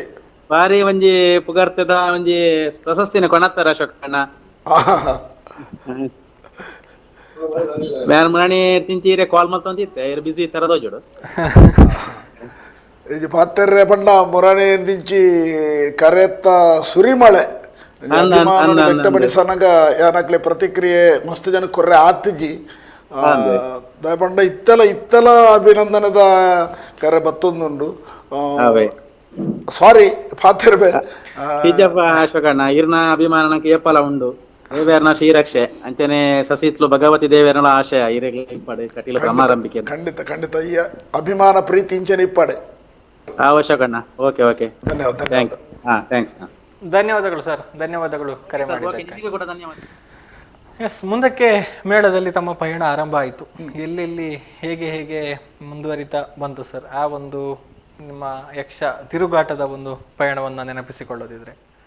ನಾನು ಆರಂಭದಲ್ಲಿ ಕಟೀಲು ಮೇಳವನ್ನು ಸೇರಿದಕ್ಕೆ ಕಾರಣ ನನಗೆ ಯಕ್ಷ ಶಿಕ್ಷಣವನ್ನು ಧರ್ಮಸ್ಥಳದಲ್ಲಿ ಹೇಳಿಕೊಟ್ಟ ಪಡ್ರೆ ಚಂದ್ ಎನ್ನುವರು ಆವಾಗ ಕಟೀಲು ಮೇಳದಲ್ಲಿ ವೇಷಧಾರಿ ಅಲ್ಲದೆ ಮ್ಯಾನೇಜರ್ ಕೂಡ ಆಗಿದ್ದರು. ಮೇಳಕ್ಕೆ ಸೇರಿದಾಗ ನನಗೆ ನಾನು ಆರಂಭದ ಹಂತ ಇವೆಲ್ಲ ಈಗ ಕಟೀಲು ಮೇಳದಲ್ಲಿ ಮಾತ್ರ ಅದು ಕಾಣಲಿಕ್ಕೆ ಸಿಗ್ತದೆ. ಒಂದು ಕೋಡಂಗಿ ಪಾತ್ರ ಆರಂಭದಲ್ಲಿ ಯಕ್ಷಗಾನ ರಂಗಕ್ಕೆ ದೇವರು ಬರುವುದಕ್ಕಿಂತ ಮೊದಲು ಒಂದು ಕೋಡಂಗಿತ. ಆ ಕೋಡಂಗಿ ಪಾತ್ರಕ್ಕೆ ಎಷ್ಟು ಮಹತ್ವ ಇದೆ ಅಂತ ಈಗಿನವ್ರಿಗೆ ಗೊತ್ತಿರ್ಲಿಕ್ಕಿಲ್ಲ. ಅದು ಒಬ್ಬ ಸಂಸ್ಕಾರವಂತ ವಿದ್ಯಾರ್ಥಿ ಸಂಸ್ಕಾರ ಪಡೆಯಬೇಕಿದ್ರೆ ಬೇರೆ ಬೇರೆ ಹಂತವಾಗಿ ಬೇರೆ ಬೇರೆ ತರಗತಿಗೆ ಹೋದಾಗಲೇ ಅವ ಬೌದ್ಧಿಕವಾಗಿ ಬೆಳವಣಿಗೆ ಆಗ್ತದೆ. ಯಕ್ಷಗಾನ ಕೂಡ ಹಾಗೆ ಅಲ್ಲಿಲ್ಲೇ ಬರಬೇಕು. ಅದು ಆರಂಭದ ಹಂತ.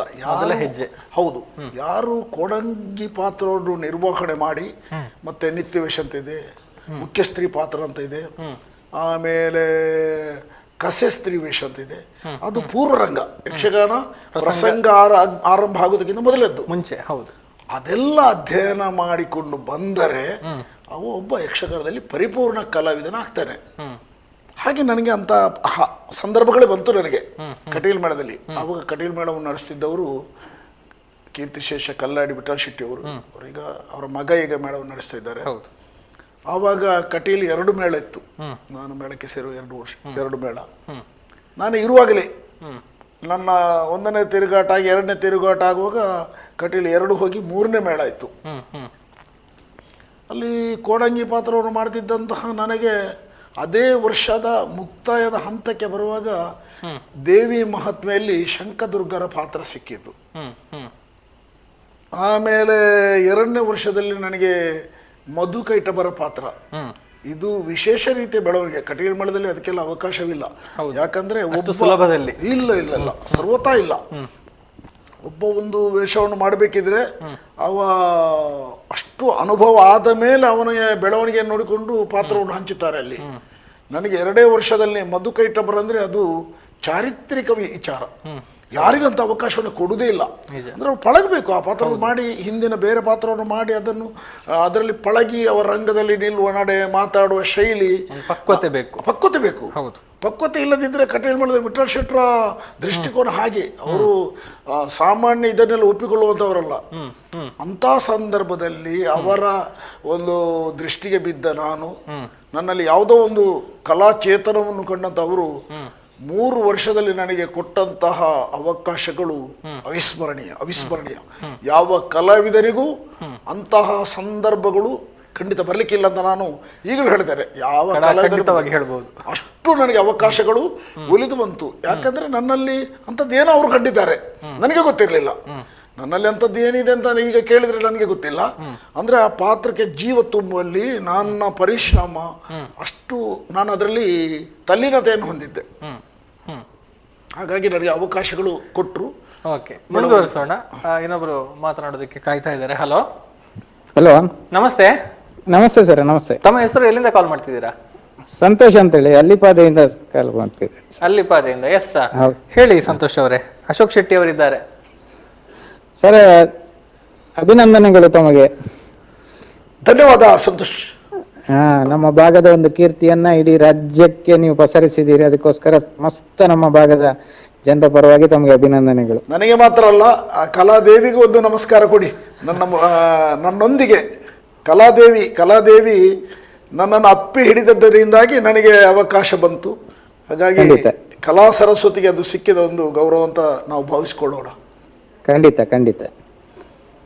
ಹೇಳಿ ಸರ್, ನೀವು ಕಂಡ ಹಾಗೆ ನೀವು ಅಶೋಕ್ ಶೆಟ್ಟಿ ಅವರಲ್ಲಿ ವಿಭಿನ್ನವಾಗಿ ಗುರುತಿಸಿದ್ದೇನು?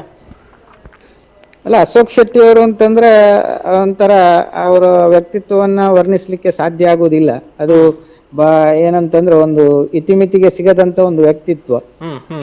ಹಾಗೆ ಆಡು ಮುಟ್ಟದ ಸೊಪ್ಪಿಲ್ಲ ಎನ್ನುವ ಹಾಗೆ ಅವರು ಬಹುಶಃ ಕಾಲಿಡದ ಕ್ಷೇತ್ರವೇ ಇಲ್ಲ ಅಂತ ಕಾಣ್ತದೆ ನನಗೆ. ಎಲ್ಲ ಕ್ಷೇತ್ರಗಳಲ್ಲೂ ಇರುವವರು ಅವರು. ಉತ್ತಮ ನಾಯಕತ್ವ ಗುಣಗಳನ್ನು ಕೂಡ ಹೊಂದಿರುವವರು. ಅಂತ ಅದರ ಜೊತೆಗೆ ಅವರ ಆ ಕಲಾ ಸೇವೆಯಲ್ಲಿ ಕೂಡ ಬಹುಶಃ ಸರಪಾಡಿಯ ಒಂದು ಸರ್ಪ ಎನ್ನುವಂತ ಒಂದು ಅದು ಕಥಾ ಪ್ರಸಂಗವೇ. ಆದ್ರೆ ಅದಕ್ಕೆ ನಿಜವಾದ ಅರ್ಥ, ಒಂದು ಸರಪಾಡಿಯ ಸರ್ಪ ಯಾರು ಅಂತ ಕೇಳಿದ್ರೆ ಅದು ಅಶೋಕ್ ಶೆಟ್ಟಿ, ಅದರಲ್ಲಿ 2 ಮಾತೇ ಇಲ್ಲ ಅಂತ. ಆ ರೀತಿಯಾಗಿ ಅದೇ ರೀತಿ ಅದೆಷ್ಟೋ ಸಂಘಟನೆಗಳಲ್ಲಿ ತೊಡಗಿಸಿಕೊಂಡವರು, ಆ ಮುಖಾಂತರ ಅನೇಕ ಪ್ರತಿಭೆಗಳನ್ನ ಹೊರತಂದವರಿದ್ದಾರೆ ಅವರು. ಹಾಗಾಗಿ ಸಾಮಾಜಿಕವಾಗಿಯೂ ಕೂಡ ಎಲ್ಲ ರಂಗಗಳಲ್ಲೂ ಕೂಡ ಮುಂದುವರಿದಂತ ಒಂದು ಶ್ರೇಷ್ಠವಾದಂತ ವ್ಯಕ್ತಿತ್ವ. ಬಹುಶಃ ಅರ್ಹವಾಗಿ ಈ ಒಂದು ಪ್ರಶಸ್ತಿ ಅವರಿಗೆ ಸಂದಿದೆ ಅನ್ನೋದು ನಮ್ಮೆಲ್ಲರ ಅಭಿಪ್ರಾಯ. Okay, thank you. ಅಭಿವಂದನೆ. Okay sir. ಧನ್ಯವಾದಗಳು ಸರ್, ಧನ್ಯವಾದಗಳು. ಕರೆ ಮಾಡಿ ಒಂದಷ್ಟು ನಿಮ್ಮ ಒಂದು ವ್ಯಕ್ತಿತ್ವವನ್ನು ತಿಳಿಸುವಂತ ಒಂದು ಪ್ರಯತ್ನವನ್ನ ಮಾಡಿದ್ರು ಅನ್ನುವಂಥದ್ದು. ಎಸ್, ತಮ್ಮ ತಿರುಗಾಟದ ಕಥೆಯನ್ನ ಮತ್ತೆ ಮುಂದುವರಿಸೋದಿದ್ರೆ, ಕಟೀಲು ಮೇಳದಲ್ಲಿ ಒಂದು ವರ್ಷ ಅಂತ್ಯದಲ್ಲೇ, ಅಂದ್ರೆ ಮೊದಲ ತಿರುಗಾಟದ ಅಂತ್ಯದಲ್ಲೇ ಒಂದು ಪ್ರಮುಖವಾದ ಪಾತ್ರವನ್ನು ನಿರ್ವಹಿಸುವ ಅಷ್ಟರ ಮಟ್ಟಿಗೆ ಒಂದು ಬೆಳೆದಿದ್ರಿ. ಮುಂದಕ್ಕೆ ಕಟೀಲ್ ಮೇಳದಲ್ಲಿ 3 ವರ್ಷ ತಿರುಗಾಟದ ಮಾಡಿದ ಬಳಿಕ ನಾನು ಆವಾಗಲೇ ಆರಂಭದದ್ದು ಉಲ್ಲೇಖ ಮಾಡಿದೆ. ಕೀರ್ತಿಶೇಷ ನಾರಾಯಣ ಶೆಟ್ಟಿ ಅಂತ, ಅವರು ನನ್ನ ಸರಪಡಿಯಿಂದ ಮದುವೆ ಆದವರು, ದೂರದಲ್ಲಿ ಸಂಬಂಧಿ ಕೂಡ. ಅವರು ಒಂದು ಮೇಳ ಕಟ್ಟಿದ್ರು ಬೆಳತಂಗಡಿ ತಾಲೂಕಿನ ಹಳದಂಗಡಿ ಅರುವ ಶ್ರೀ ಸೋಮನಾಥೇಶ್ವರಿ ಯಕ್ಷಗಾನ ಮಂಡಳಿತ. ನಾನು ಕೂಡ ಅವರ ಒಂದು ವೇಷವನ್ನು ನೋಡಿ ಭಾರಿ ಒಂದು ಸಂತೋಷಪಟ್ಟವ. ಅವರು ನನ್ನನ್ನು ಆ ಮೇಳಕ್ಕೆ ಬರಬೇಕು ಅಂತ ಹೇಳಿದರು. ಅರುವ ಮೇಳಕ್ಕೆ ಬರಬೇಕು ನೀನು ಅಂತ ಹೇಳಿ. ಒಂದು ಉತ್ತಮ ತಂಡ ಇತ್ತು, ಕಲಾವಿದರ ತಂಡ. ಲೀಲಾವತಿ ಬೈಪಡ್ತೇವರು ಇರ್ಬೋದು, ಶಂಕರನಾರಾಯಣ ಕಾರಂತರು, ಕುಬ್ಬಣೂರು ಶ್ರೀಧರ್ ರಾವ್, ಮತ್ತೆ ದಿವಂಗತ ಕಾಂಚನ ಸಂಜುರಯ್ಯ ಅವರು, ಪೂಂಜಲ್ಕಟ್ಟೆ ಧರ್ನಪ್ ಶೆಟ್ಟಿ ಅವರು, ಉರ್ವ ಅಂಬು, ಆಮೇಲೆ ಪಿರೋಡಿ ನಾರಾಯಣ ಭಟ್ರು, ಪುತ್ತೂರಿನವರು ಹಾಸ್ಯಗಾರರು, ಒಂದು ಉತ್ತಮ ತಂಡ ಇತ್ತು. ಆ ತಂಡದಲ್ಲಿ ಆ ವರ್ಷ ಬಹುಪ್ರಸಿದ್ಧಿಯನ್ನು ಪಡೆದ ಪರಕ್ಯದ ಪಿಂಗಾರ ತಾರನಾಥ್ ವರ್ಕಾಡಿ ಎನ್ನುವರು ಬರೆದಂಥ ಪ್ರಸಂಗ ಪರಕ್ಯದ ಪಿಂಗಾರ ಅದು ಜಯಭೇರಿ ಬಾರಿಸಿತು. ಎಷ್ಟು ಅಂದರೆ ಎಲ್ಲಿ ಹೋದರೂ ಡೇರೆ ಫುಲ್ ಹೌಸ್ಫುಲ್ ಅಂತ ಹೇಳ್ತೇವಲ್ಲ ನಾವು, ಪ್ರತಿ ಕಡೆಯಲ್ಲೂ ಕೂಡ ಜಯಬೇರಿ ಬಾರಿಸಿತ್ತು. ಆ ಮೇಳಕ್ಕೆ ಹೋದೆ. ಆ ಮೇಳದಲ್ಲಿ ಏನೋ ತಿರುಗಾಟದ ಕೊನೆ ಹಂತದಲ್ಲಿ ಸ್ವಲ್ಪ ಎಲ್ಲರಿಗೆ ಅಸಮಾಧಾನ ಆಯಿತು, ಅದೊಂದು ಸಣ್ಣ ವಿಚಾರಕ್ಕೆ ಆ ಮೇಳವನ್ನು ಬಿಟ್ಟೆ. ಅವಾಗ ಮುಂಬೈಯಲ್ಲಿ ಭಾರಿ ಪ್ರಸಿದ್ಧಿಯನ್ನು CA ಉದ್ಯೋಗಿಯವರು ಶೇಖರ್ ವಿ ಶೆಟ್ಟಿ ಬೆಳ್ಮನ್ ಅಂತ ಅವರ ಹೆಸರು, ಅವರು ಊರಿಗೆ ಬಂದು ಬಪ್ಪನಾಡು ಮೇಳ ಮಾಡೋದಕ್ಕೆ ಮನಸ್ಸು ಮಾಡಿದರು. ಕಲಾವಿದಿರ್ಬೇಕಲ್ಲ, ಒಂದು ಹೊಸ ಮೇಳ ಕಟ್ಟುವ ಕಲಾವಿದಿರಬೇಕು. ಹೌದು, ಅದು ಡೇರೆ ಮೇಳ ಅಂತ ಹೇಳಿದಾಗ ಸ್ವಲ್ಪ ಗುಣಮಟ್ಟದ ಕಲಾವಿದಿರಬೇಕು, ಪ್ರಸಿದ್ಧ ಕಲಾವಿದಿರಬೇಕು. ಹೌದು ಅಂತ ಅವರನ್ನು ಎಲ್ಲ ಒಟ್ಟು ಮಾಡಿದರು. ಕೋಳಿ ರಾಮಚಂದ್ರ ರಾಯರ್ ಇರ್ಬೋದು, ಬಲ್ಪೆ ರಾಮದಾಸ್ ಸಾಮಗರ್ ಇರ್ಬೋದು, ಪೆರುವೈ ನಾರಾಯಣ ಶೆಟ್ಟಿ ಇರ್ಬೋದು, ಅಡ್ಕಸ್ಥಳ ಜಗನ್ನಾಥ್ ಶೆಟ್ಟಿ ಇರ್ಬೋದು, ಸಿದ್ದಕಟ್ಟೆ ಕೊರಗದಾಸ್, ಇಂಥ ಘಟಾನುಘಟಿ ಕಲಾವಿದರಲ್ಲೆಲ್ಲ ಸೇರಿಸ್ಕೊಂಡು ನನ್ನನ್ನು ಕೂಡ ಮೇಳಕ್ಕೆ ಕರೆದರು. ನನ್ನ ಕೆಲವು ಬೇಡಿಕೆ ಇತ್ತು, ಅದಕ್ಕೆ ಪೂರಕವಾಗಿ ಸ್ಪಂದಿಸಿದರು. ಬಂಗಾರದ ತೊಟ್ಟಿಲಿ ಎನ್ನುವಂಥ ಪ್ರಸಂಗ, ಅದೇ ಶೇಖರ್ ವಿ ಶೆಟ್ಟಿ ಬೆಳ್ಬನ್ ಅವರು ಬರೆದದ್ದು. ಆ ಮೇಳದಲ್ಲಿ ಅದು ಯಶಸ್ವಿಯಾಯಿತು. 2 ವರ್ಷ ಬಪ್ಪನಾಡು ಮೇಳವನ್ನು ಮಾಡಿದ ಅವರೇ 3ನೇ ವರ್ಷ ಬೆಳ್ಮನ್ ಶ್ರೀ ದುರ್ಗಾಪರಮೇಶ್ವರ ಯಕ್ಷಗಾನ ಮಂಡಳಿ ಅಂತ ಮಾಡಿದರು. ಮಾಮಿ ಪದ್ದಕ್ಕೆ ಅನ್ನುವಂಥ, ಈಗ ನಿಮಗೆಲ್ಲ ಗೊತ್ತಿರಲಿಕ್ಕಿಲ್ಲ, ನೀವೆಲ್ಲ ಹೊಸ ಯುವಕರು, ಸ್ವಲ್ಪ ವರ್ಷಗಳ ಹಿಂದೆ ಹೋದಾಗ ಅದರ ಪರಿಚಯ ಆಗ್ಬೋದು. ಮಾಮಿ ಪದ್ದಕ್ಕೆ ಅನ್ನೋದು ಒಂದು ಪ್ರಸಂಗ, ಅದು ನಮ್ಮ ಜಿಲ್ಲೆಯಲ್ಲಿ ಸ್ವಲ್ಪ ಗಲಿಬಿಲಿ ಉಂಟು ಮಾಡಿತ್ತು. ಅಂದರೆ ಅದು ಅವರ ಕೌಟುಂಬಿಕ ಕಥೆಯನ್ನು ಅವರು ರಂಗಕ್ಕೆ ತಂದಾಗ ಮುಂಬೈಯಲ್ಲಿ ಇದ್ರು ಅವರ ಅತ್ತೆ ಪದ್ಮಕ್ಕೆ ಅಂತ ಅವರ ಹೆಸರಿರ್ಬೋದು, ಅವರನ್ನು ಉದ್ದೇಶಿಸಿ ಆ ಪ್ರಸಂಗದಲ್ಲಿ ಅವರನ್ನು ಖಳನಾಯಕಿ ಮಾಡಿ ಅದು ಪ್ರಸ್ತುತಪಡಿಸಿದ್ದು. ಆ ಪ್ರಸಂಗ ಇದಾಗಿ ಅಲ್ಲಿ ಆ ಕಾಲದಲ್ಲಿ ಮುಂಬೈಯಲ್ಲಿ ಗೋಲ್ಡನ್ ಗ್ಯಾಂಗ್ ಅಂತ ಒಂದು ಗುಂಪಿತ್ತು. ಗೋಲ್ಡನ್ ಗ್ಯಾಂಗ್ ಅಂತ ಅವ್ರಿಗೆ ದೂರು ಕೊಟ್ಟರು. ದೂರು ಕೊಟ್ಟ ಪರಿಣಾಮವಾಗಿ ಅವರು ಈ ಪ್ರಸಂಗವನ್ನು ಆಡಬಾರ್ದು ಅಂತ ಹೇಳಿ ಇವರಿಗೆ ಬೆದರಿಕೆ ಹಾಕಿದರು. ಆ ಪ್ರಸಂಗವನ್ನು ಯಾವುದೇ ಕಾರಣಕ್ಕೂ ಆಡಬಾರ್ದು ಅಂತ. ಅದಕ್ಕೆ ಬೇರೆ ಹೆಸರಿಟ್ಟು ನಾವು ಬೇರೆ ಬೇರೆ ಸ್ಥಳದಲ್ಲಿ ಆಡಿದ್ದೇವೆ. ನಾವು ಏನೋ ಕೊನೆಗಾಗುವಾಗ ಅವ್ರಿಗೆ ಅದು ಒಂದು ಮಾನಸಿಕ ಆಯಿತು ಅದೇ ವಿಷಯವಾಗಿ. ನಾವು ಮೊದಲ ದಿವಸ ಕಾರ್ಕಳದ 20 ಎನ್ನುವ ಜಾಗದಲ್ಲಿ ಯಕ್ಷಗಾನ ಪ್ರದರ್ಶನ ಆಗಿ ಉರ್ವ ಸ್ಟೋರ್ಗೆ ಹೋಗ್ತಿರುವಂತಹ ಸಂದರ್ಭ, ಮಂಗಳೂರು ಆಕಾಶವಾಣಿ ಬಳಿಯಲ್ಲಿ ಕಲಾವಿದರು ಹೋಗ್ತಿರುವಂತಹ ವಾಹನ ಅಪಘಾತಕ್ಕೀಡಾಯಿತು. ಅವತ್ತೇನು ಇದರಲ್ಲಿ ಶೇಖರ್ ವಿ ಶೆಟ್ಟಿ ಬೆಳ್ಬನ್ ಅವರು ಮೃತರಾದರು. ಉಳಿದ ಅನೇಕ ಮಂದಿ ಕಲಾವಿದರು ಅಂಗವೈಕಲ್ಯವನ್ನು ಹೊಂದಿದ್ರು. ಅದೇ ವಾಹನದಲ್ಲಿ ನಾನು ಕೂಡ ಇದ್ದೆ. ನಾನು ಕೂಡ ಆಸ್ಪತ್ರೆಯಲ್ಲಿ ಇದ್ದು ಸ್ವಲ್ಪ ಸಮಯದಲ್ಲಿ ಚೇತರಿಸಿಕೊಂಡು ಮತ್ತೆ ಯಕ್ಷ ಜೀವನವನ್ನು ಆರಂಭ ಮಾಡಿದ್ದೆ.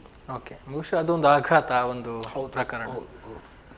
ಬಹುಶಃ ಒಟ್ಟೊಟ್ಟಿಗೆ ಇದ್ದಂತಹ ಕಲಾವಿದರು ಆ ಸಂದರ್ಭದಲ್ಲಿ ಆ ರೀತಿಯ ಹೌದು ಅಂಗವೈಕಲ್ಯ ಹೊಂದಿದ್ದಾರೆ. ಮತ್ತೊಂದು 2-3 ಮಂದಿ ಕೆಲವು ವರ್ಷಗಳ ಬಳಿಕ ಅದೇ ಕಾರಣದಿಂದಾಗಿ, ಅಪಘಾತದ ಕಾರಣದಿಂದಾಗಿ ಅವರು ಕೂಡ ಇಹಲೋಕವನ್ನು ತ್ಯಜಿಸಿದ್ದಾರೆ. 2-3 ಮಂದಿ. ಓಕೆ ಓಕೆ, ಮಾತಾಡೋಣ. ಇನ್ನೊಬ್ರು ಕಾಲರ್ ಇದ್ದಾರೆ. ಹಲೋ ಹಲೋ ಹಲೋ ಹಲೋ, ನಮಸ್ತೆ. ನಮಸ್ತೆ, ತಮ್ಮ ಹೆಸರು, ಎಲ್ಲಿಂದ ಕರೆ ಮಾಡ್ತಿದ್ದೀರಾ? ನಾನು ಆಶಾ ಅಂತ, ಪುತ್ತೂರು ಮೊಡಪಾಡಿಯಿಂದ. ಆಶಾಲತಾ ಅವರು, ಮಾತಾಡಿ ಮೇಡಮ್. ನಮಸ್ತೆ ಸರ್. ನಮಸ್ತೆ.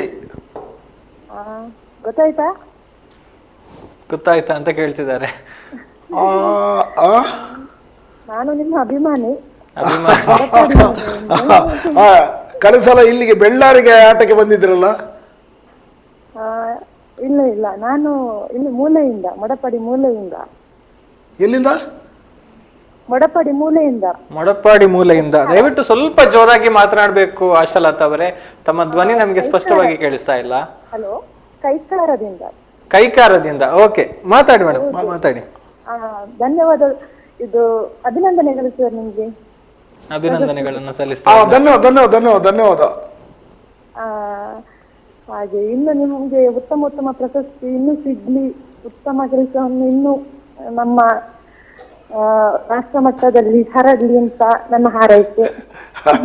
ಪ್ರಶಸ್ತಿ ನನಗೆ ಎಲ್ಲ ಕೊಟ್ರೆ ಉಳಿದವರಿಗೆ ಕೊಡ್ಬೇಕಲ್ಲ. ಅಲ್ಲ, ನಿಮ್ಮ ಅಪೇಕ್ಷೆ ಸಂತೋಷ ಕೊಟ್ಟಿದೆ.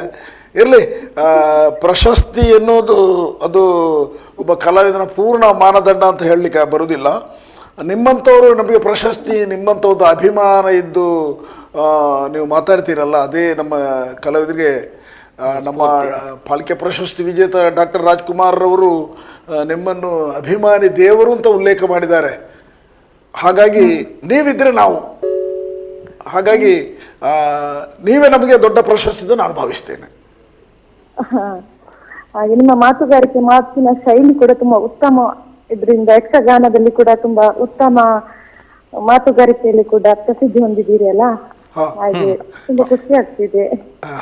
ಯಾವೆಲ್ಲ ಪ್ರಸಂಗಗಳನ್ನ ನೋಡಿದ್ದೀರಿ ಆಶಾಲತಾ ಅವರೇ ಇವರದ್ದು?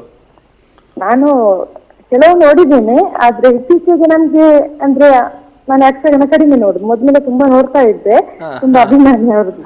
ಅಂದ್ರೆ ನಿಮ್ಮ ನೆಚ್ಚಿನ ಪಾತ್ರ ಅಶೋಕ್ ಶೆಟ್ಟಿ ಅವರು ನಿರ್ವಹಣೆ ಮಾಡಿರುವಂತದ್ದು? ನೀವು ಒಂದು ಮಾತು ಹೇಳ್ತೇನೆ ನಿಮ್ಮ ಮೂಲಕ. ಈಗ ಮಾಧ್ಯಮ ತುಂಬಾ ಮುಂದೆ ಬಂದಿದೆ. ಮನೆಯಲ್ಲೇ ಕುಳಿತು ಆಟ ನೋಡುವ ಪರಿಪಾಠ ಈಗ ಎಲ್ಲ ಕಲಾಭಿಮಾನಿಗಳಿಗೆ ಅವಕಾಶ ಮಾಡಿಕೊಟ್ಟಿದೆ. ನೀವು ಕೂಡ ಮನೆಯಲ್ಲೇ ಕುಳಿತು ಅದನ್ನು ವೀಕ್ಷಣೆ ಮಾಡಿದರೆ, ನಮ್ಮನ್ನು ರಂಗವೇದಿಕೆಯಲ್ಲಿ ನಾವು ಬಂದಾಗ ನೋಡುವವರು ಯಾರಿಲ್ಲ. ಈ ಸ್ಥಿತಿ ದಯವಿಟ್ಟು ತರಬೇಡಿ. ಎಲ್ಲರೂ ಆದಷ್ಟು ಪ್ರದರ್ಶನ ಆಗುವಲ್ಲಿಗೆ ಹೋಗಿ ವೀಕ್ಷಕರಾಗಿ, ಪ್ರೇಕ್ಷಕರಾಗಿ ನಿಂತು ಕುಳಿತು ಕಲಾವಿದರಿಗೆ ಪ್ರೋತ್ಸಾಹ ಮೂಲಕವೂ ಕೊಡಬೇಕು ಅಂತ ನಿಮ್ಮಲ್ಲಿ ವಿನಂತಿ ಮಾಡ್ತಿದ್ದೇನೆ.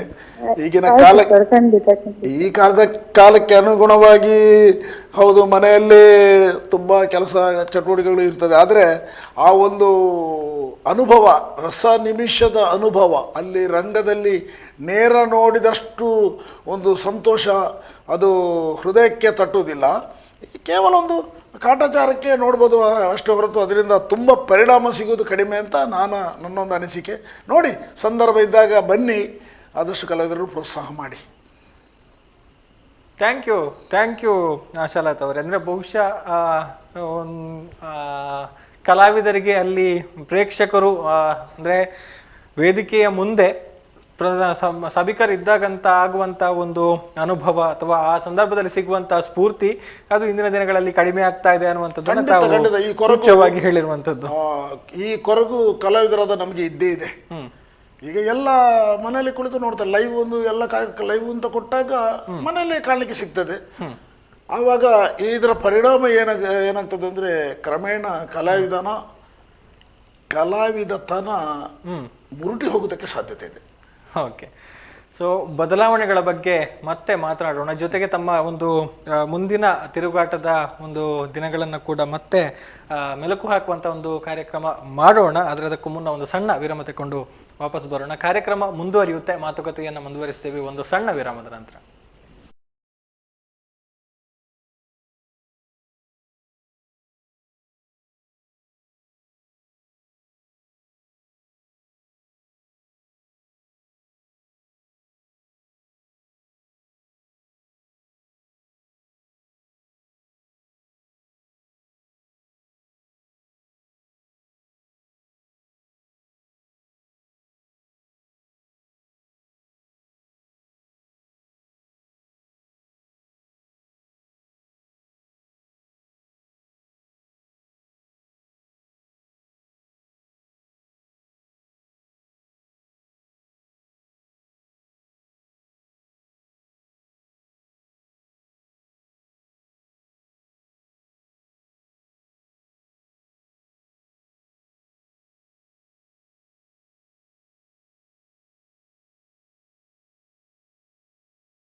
ಸರಪಾಡಿದ ಸರ್ಪೆ ಖ್ಯಾತಿಯ ಸರಪಾಡಿ ಅಶೋಕ್ ಶೆಟ್ಟಿ ಅವರ ಜೊತೆಗಿನ ಸಂವಾದ ಕಾರ್ಯಕ್ರಮಕ್ಕೆ ಮತ್ತೊಮ್ಮೆ ಸ್ವಾಗತವನ್ನ ಬಯಸ್ತಾ ಇದ್ದೇನೆ. ಜೊತೆಗೆ ಅಶೋಕ್ ಶೆಟ್ಟಿ ಅವರಿಗೆ ಮತ್ತೊಮ್ಮೆ ಸ್ವಾಗತವನ್ನ ಕೋರ್ತಾ ಇದ್ದೇನೆ. ಈಗ ಬಹಳಷ್ಟು ಒಂದು ಸರಳತೆಯನ್ನ ಮಾತಿನ ಮೂಲಕ ತೋರಿಸ್ತಾ ಇದ್ದಾರೆ. ಅಂದ್ರೆ ಬಂದಿರುವಂಥದ್ದು ನನಗಲ್ಲ, ನನ್ನೊಳಗಿನ ಕಲಾ ಮಾತೆಗೆ ಅನ್ನುವಂಥದ್ದು, ಅದರ ಜೊತೆಗೆ ಅಭಿಮಾನಿಗಳ ಪ್ರೀತಿಯೇ ಇದಕ್ಕೆ ಕಾರಣ ಅನ್ನುವಂತಹ ಸೌಜನ್ಯಪೂರ್ವಕ ಮಾತುಗಳನ್ನು ಆಡ್ತಾ ಇದ್ದಾರೆ. ಇನ್ನೊಂದಷ್ಟು ಮಾತನಾಡಬೇಕು. ಬಹುಶಃ ಅವರ ತಿರುಗಾಟದ ಅನುಭವಗಳನ್ನು ನಾವು ಹಂತ ಹಂತವಾಗಿ ಕೇಳ್ತಾ ಇದ್ದೇವೆ.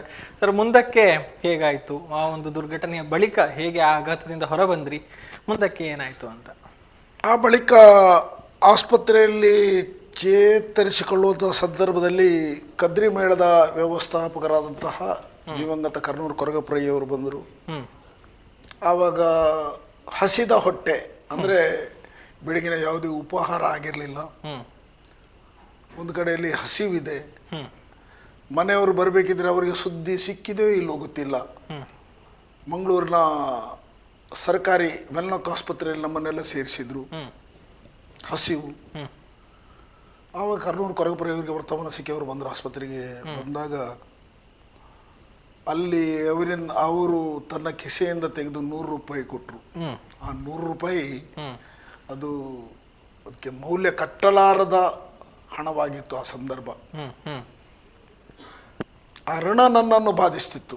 ಏನು ಮಾಡೋಣ, ಇದನ್ನು ಹಿಂದಕ್ಕೆ ಹೇಗೆ ಕೊಡುವುದು ಅಂತ ಯೋಚನೆ ಮಾಡ್ತಿದ್ದೆ. ಅವರು ಒಂದು 2-3 ತಿಂಗಳ ನಂತರ ಹೇಳಿದರು, ಅಶೋಕ್ ಶೆಟ್ಟಿ ನೀನು ನನ್ನ ಮೇಳಕ್ಕೆ ಬರಬೇಕು ಅಂತ ಹೇಳಿದರು. ಕದ್ರಿ ಮೇಳಕ್ಕೆ ಬರ್ತೇನೆ ಅಂತ ಹೇಳಿದೆ. ಮತ್ತು ಅದರಲ್ಲಿ ತಿರುಗಾಟ ಆಯಿತು. 2-3 ವರ್ಷ ಅವರೊಟ್ಟಿಗೆ ತಿರುಗಾಟ ಆಯಿತು. ಆ ಬಳಿಕ ಆ ಮೇಳ ಬಿಟ್ಟು ನಮ್ಮ ಪುತ್ತೂರಿನವರಾದ KH ದಾಸಪ್ರಯ್ಯವರು ಹಿರಿಯ ಕಲಾವಿದರು. ಪಾಪ ಈಗ ಅವರು ಯಕ್ಷಗಾನಕ್ಕೆ ನಿವೃತ್ತಿ ತಗೊಂಡಿದ್ದಾರೆ. ನಾನು ಮತ್ತು ಅವರು ಒಡನಾಡಿ ಕಲಾವಿದರು. ಅವರಿಗೆ ತುಂಬ ಕಿರಿಯವ ನಾನು. ಅವರ ವೇಷವನ್ನು ಕೂಡ ರಂಗದಲ್ಲಿ ನಾನು ಮನತುಂಬಿ ಸಂತೋಷಪಟ್ಟವ, ಆಸ್ವಾದಿಸಿದವ. ಹೌದೌದು, ಖಂಡಿತ. ಅಂತ ಒಬ್ಬರು ಹಿರಿಯ ಕಲಾವಿದ. ಕೋಟಿ ಪಾತ್ರವನ್ನು ನನ್ನ ದೃಷ್ಟಿಯಲ್ಲಿ ಆ ರೂಪದಲ್ಲಿ ಚಿತ್ರಣ ಮಾಡುವಂಥ ಕಲಾವಿದರು ಇನ್ನೂ ಸಿಗೋದು ದುರ್ಲಭ. ಅದ್ಭುತ ಒಬ್ಬ ಕಲಾವಿದರು ಅವರು. ಅವರು ಮೇಳ ಮಾಡಿದರು ಕಣಿಪುರ ಗೋಪಾಲಕೃಷ್ಣ ಯಕ್ಷಗಾನ ಮಂಡಳಿ ಅಂತ. ಅದು ನಿಲ್ಲುವ ಹಂತಕ್ಕೆ ಬಂದಿತ್ತು. ಅಂದರೆ ಪಾಪ ಆ ವರ್ಷ ಒಬ್ಬ ಇಡೀ ನಾಡಿಗೆ ಮಾರಕ ಯಾರು ರಿಪ್ಪರ್ ಚಂದ್ರನ್, ಅವನ ಕಾಟದಿಂದಾಗಿ ಪಾಪ ಅವರ ಮೇಳ ಸಾಲ ಮಾಡಿ ಎಲ್ಲ ಮೇಳ ಏನೋ ಒಂದು ರೀತಿ ಅವಾಂತರ ಆಗಿತ್ತು. ಕಲಾವಿದರನ್ನು ಸಾಕುವುದೇ ಅವರಿಗೆ ಪ್ರಯಾಸವಾಗಿತ್ತು. ಅಂತ ಕೊನೆ ಗಳಿಗೆಯಲ್ಲಿ ನಾನು ಆ ಮೇಳಕ್ಕೆ ಸೇರಿದ್ದೆ. 1 ವರ್ಷ ಕಣಿಪುರ ಮೇಳ ತಿರುಗಾಟ ಮಾಡುವ ಸಂದರ್ಭದಲ್ಲಿ ಮತ್ತೆ ಆ ಮೇಳ ಜರ್ಜರಿತವಾಗಿ ಹೋಯಿತು. ಅಂದರೆ ಚೇತರಗೊಳ್ಳಿಲ್ಲ. ಆರ್ಥಿಕ ಹೊಡೆತ ದೊಡ್ಡ ಮಟ್ಟದಲ್ಲಿ ಹೊಡೆತವಿತ್ತು. ಅವರು ಕಾಸರಗೋಡು ಜಿಲ್ಲೆಯ ಪೆರ್ಲಾ ಶೇಣಿ ಎಂಬಲ್ಲಿ ಅವತ್ತಿನ ಒಂದು ಯಕ್ಷಗಾನ ಪ್ರದರ್ಶನ, ಅಲ್ಲಿ ಘೋಷಣೆ ಮಾಡಿಬಿಟ್ರು ನನಗೆ ಮೇಳವನ್ನು ಮುಂದುವರಿಸೋದಕ್ಕೆ ಸಾಧ್ಯ ಇಲ್ಲ, ನಾನು ಮೇಳವನ್ನು ಇವತ್ತಿಗೆ ಕೊನೆಗೊಳಿಸ್ತೇನೆ ಅಂತ ಹೇಳಿ ಮೇಳವನ್ನು ಅಲ್ಲಿಗೆ ನಿಲ್ಲಿಸಿದ್ರು. ಕಣಿಪುರ ಮೇಳ. ಮತ್ತೆ ನಮಗೆ ಇದು ಅಸಹಾಯಕತೆ, ಏನು ಮಾಡುದು ಮುಂದೇನು? ಹೌದು, ಭವಿಷ್ಯ ಇಲ್ಲ, ಎದುರು ಯಾವುದು ಕಾಣುವುದಿಲ್ಲ. ಘೋರ ಕಾಡಿನಲ್ಲಿ ಕೊಂಡೋಗಿ ಮಧ್ಯದಲ್ಲಿ ಬಿಟ್ಟರೆ ಪರಿಸ್ಥಿತಿ ಏನಾಗ್ತದೋ ಅದೇ ಪರಿಸ್ಥಿತಿ.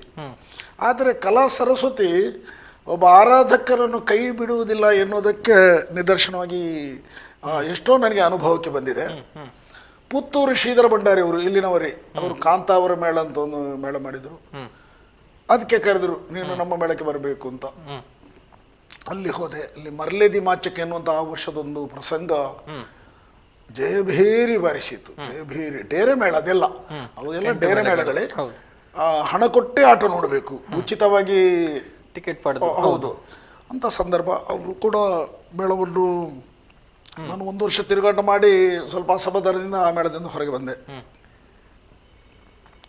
ಡಿ ಮನೋಹರ್ ಕುಮಾರ್ ಎನ್ನುವರು ಕದ್ರಿ ಮೇಳವನ್ನು ಆರಂಭ ಮಾಡೋದು. ಆವಾಗ ಅವ್ರು ಹೇಳಿದ್ರು, ನನ್ನಲ್ಲಿ ಹಣ ಇಲ್ಲ, ಎಲ್ಲ ಬಾಡಿಗೆಗೆ, ವೇಷಭೂಷಣ ಬಾಡಿಗೆಗೆ, ಪ್ರೇಕ್ಷಕರು ಕುಳಿತುಕೊಳ್ಳೋ ಇಷ್ಟು ಚೇರ್ ಬಾಡಿಗೆಗೆ, ಜನರೇಟರ್ ಬಾಡಿಗೆಗೆ, ಲಾರಿ ಬಾಡಿಗೆಗೆ ದುಡ್ಡು ಆದರೆ ಇವರಿಗೆಲ್ಲ ಕೊಡೋದು, ಇಲ್ಲದಿದ್ದರೆ ಅವ್ರದನ್ನು ಅವ್ರು ಕೊಂಡು ಹೋಗ್ತಾರೆ ಅಂತ ಹೇಳಿದರು.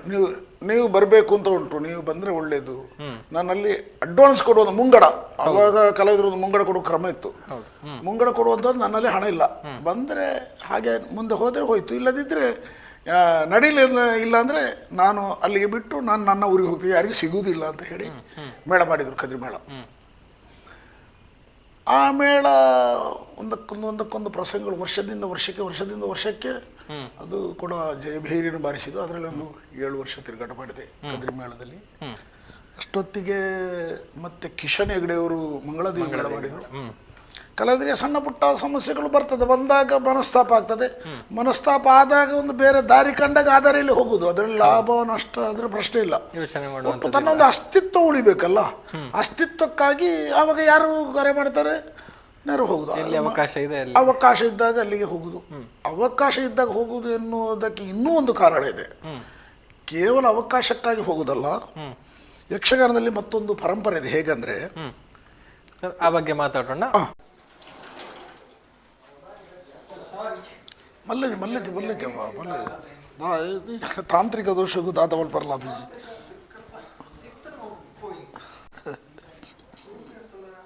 ಕರೆಂಟ್ ಪೋಯಿ ಕೊಡ್ಲಿ ಆಫ್ ಅದು ನಾನು ನಡೀತಾ ಬಂತನ ಮನ್ಪ ವ್ಯವಸ್ಥೆ ಅವು ಹೋದನೆ ಬೇರೆ ಇಂಟರ್ನೆಟ್ ಹೋದಿತ್ತು ಅದೇ ಪಂಡ ಎಂಕಲ್ನ ಇಂಟರ್ನೆಟ್ ಸರ್ವರ್ಲ ಮೂಲೆ ಪೂರ ಬಂದಡೆ ಉಂಡತೆ ಅಂದು ಪಂಡ ಅಂದು ಲೈವ್ ಕಟ್ಟಾದಜಿ ಇನ್ನೊಟ್ಟಿತೆ ಒಂದು ಒಂದು ಟೈಮ್ ಉಂಡತ್ತೆ ಒಂಜಿ ಅದಂಟೆ ನೋ ಪ್ರಾಬ್ಲಮ್ ದಾಲ ನನ್ನ ಗಾಡಿದವಲು ಪಣ್ಣದು ಬತ್ತೆ ಲೇಟ್ ಆಡಲ್ಲ ಡಾಕ್ಯುಮೆಂಟ್ ಕೊಡ್ಬೋದು ಅಂಡ ರೆಕಾರ್ಡ್ ಕೊಡ್ದು ಬಿಡ್ಲಾ? ಹಾಂ ಓಕೆ, ಸಿಸ್ಟಮ್ ರೆಕಾರ್ಡ್ ಕೊಡ್ದು ಬಿಡ್ಲಿ.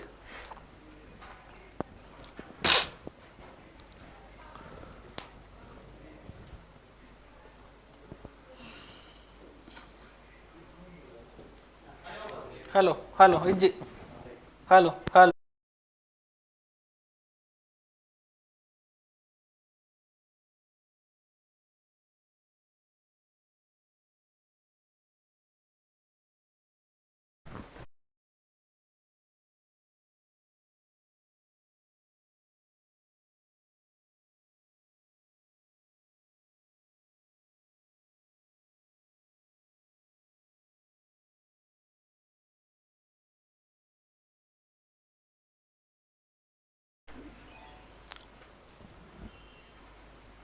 ಮತ್ತೊಮ್ಮೆ ಸ್ವಾಗತ ಕಾರ್ಯಕ್ರಮಕ್ಕೆ. ಒಂದಷ್ಟು ತಾಂತ್ರಿಕ ಕಾರಣದಿಂದಾಗಿ ಅಡಚಣೆ ಉಂಟಾಗಿತ್ತು ವೀಕ್ಷಕರಲ್ಲಿ.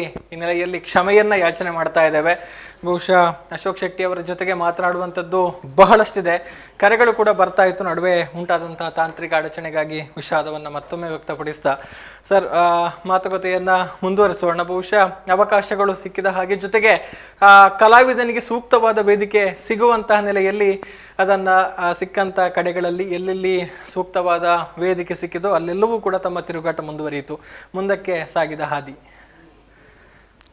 ನಾನೊಂದು ವಿಚಾರವನ್ನು ಮೊಟಕು ಮಾಡಿದೆ, ಅರ್ಧ ಮಾತಾಡುವ ಕರೆ ಬಂತು. ಹೌದು, ಕಲಾವಿದ ಬೆಳೆಬೇಕಿದ್ರೆ ಅವಕಾಶಗಳು ಸಿಗಬೇಕು. ಹೌದು, ಕಲಾವಿದ ಅಂತಲ್ಲ, ಯಾವುದೇ ಕ್ಷೇತ್ರದಲ್ಲಿ ಅವರ ಪ್ರತಿಭೆ ಅನಾವರಣ ಆಗಬೇಕಿದ್ರೆ ಅವಕಾಶಗಳು ಬೇಕು.